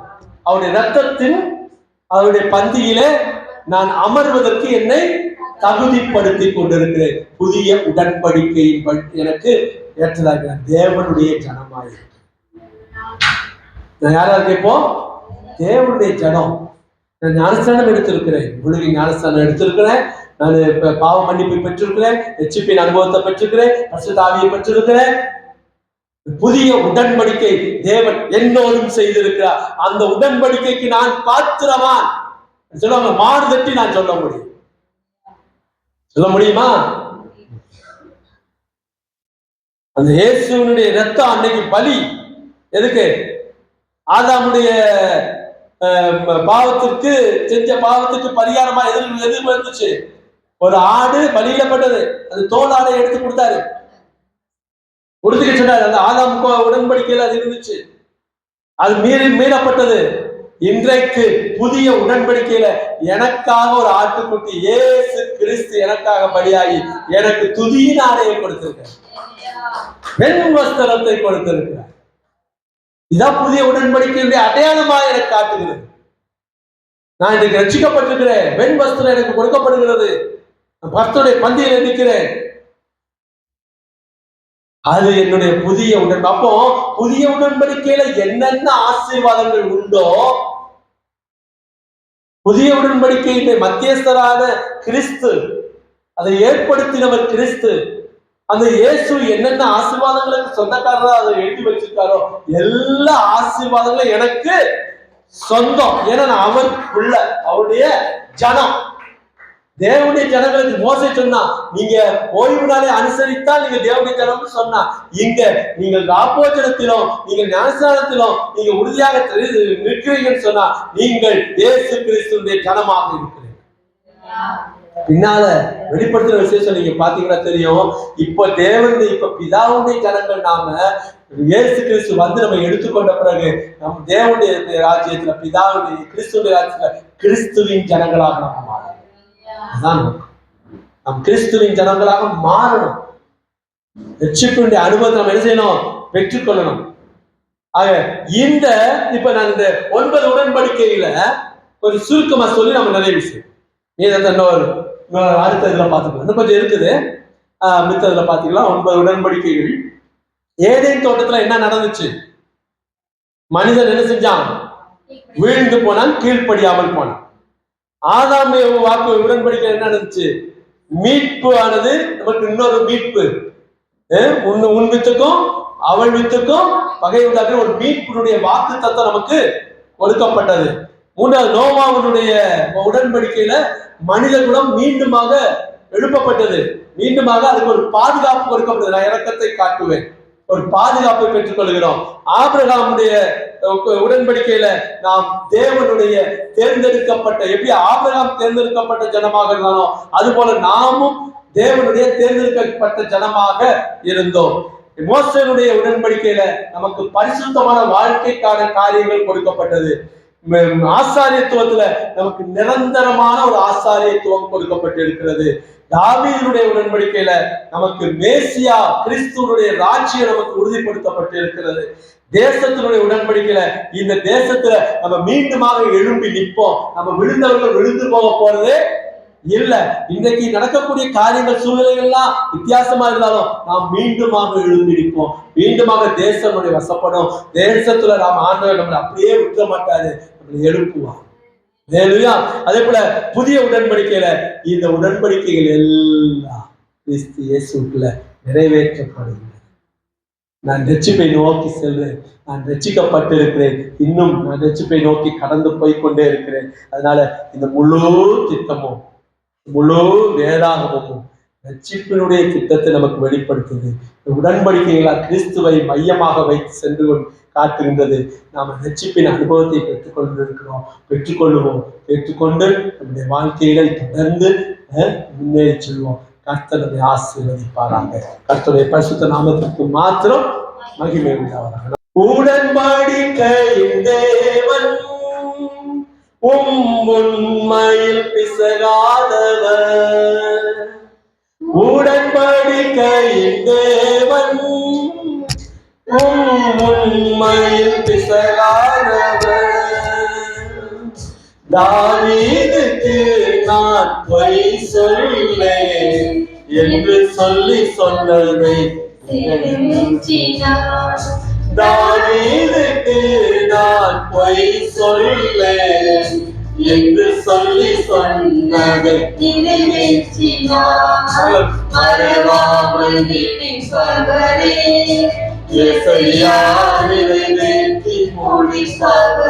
என்னென்ன வாக்குத்தத்தங்கள் என்னென்ன உடன்படிக்கைகள் எல்லாம் உங்களோட செய்தாரு எல்லாவற்றையும் ஆண்டவர் மறக்காம செய்து முடிப்பார். உங்களோடு செய்த உடன்படிக்கையை ஆண்டவர் என்ன செய்ய மாட்டாரு, மறக்கவே மாட்டாரு. மறக்காத தேவன். வாக்குத்தத்தங்கள் எல்லாம் உடன்படிக்கைக்கு உள்ள இருக்குது. இந்த உடன்படிக்கை நிறைவேற்றுகிற வாக்குத்தத்தத்தை நிறைவேற்றுகிறார் சொன்னா உங்களோடு செய்த உடன்படிக்கையை நிறைவேற்றுகிறார். நாம ஒரு கேள்வி நம்ம இதயத்துல நம்ம கேட்போம், நான் எந்த உடன்படிக்கையின் கீழே சொல்றது புரியுதா உங்களுக்கு? நான் எந்த உடன்படிக்கையின் கீழே இருக்கேன்? ஏதேன், ஆதாம், ஆபிரகாம், நோவா, பினகாஸ், எந்த ஒரு புதிய உடன்படிக்கை, மோசே, நான் எந்த உடன்படிக்கையின் கீழே இருக்கிறேன்? எல்லாம் யோசிங்க. இன்னைக்கு ஜெபம் பண்ணுங்க, ஆண்டவரே புதிய உடன்படிக்கையின் கீழே என்னை கொண்டு வாங்கப்பா. உடைய ரத்தமும் உடைய சரீரமும் என்னை ரட்சிக்கணும். ரத்தம் என்னை ரட்சிக்கணும். புதிய உடன்படிக்கைக்குள்ள கொண்டு வாங்கப்பா. அவங்க நோக்கி பார்க்கிறேன்ப்பா. உடன்படிக்கை நான் சுதந்திரித்துக் கொள்ள வேண்டும். உம்முடைய ஜனமாய் நான் மாற வேண்டும். உம்முடைய ஜனமா மாறும். அதுக்கு ஒப்பு கொடுத்து ஜெபம் பண்ணீங்களா? ஸ்தோத்திரம். ஆண்டவர் தாமே உடன்படிக்கைகளை நிறைவேற்ற வந்தேன் என்று சொல்லி நமக்கு பழைய உடன்படிக்கைகளையும் நிறைவேற்றி புதிய உடன்படிக்கை நமக்கு கொடுக்கிறபடியினால புதிய உடன்படிக்கையின் ஜனங்களாக, கிறிஸ்து இயேசுவின் ஜனங்களாக நம்ம என்றென்றும் ரட்சிப்பின் அனுபவம் பெற்றவர்களாய் நாம் வாழும்படிக்கு, பரிசுத்தமாய் ஓடும்படிக்கு கர்த்தர் நம் மீது கிருபையை இரக்கமும் காட்டுவாராக. பரிசுத்த நாமத்திற்கு மகிமை உண்டாகும்.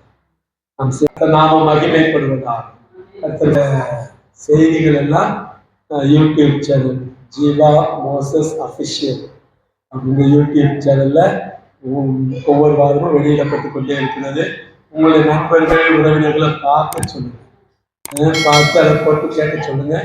கேட்டு அவங்க அதன்படி அதை ஆசீர்வாதத்தை சிறந்திருக்க சொல்லுங்க. கர்த்தர்களை ஆசீர்வாதம்.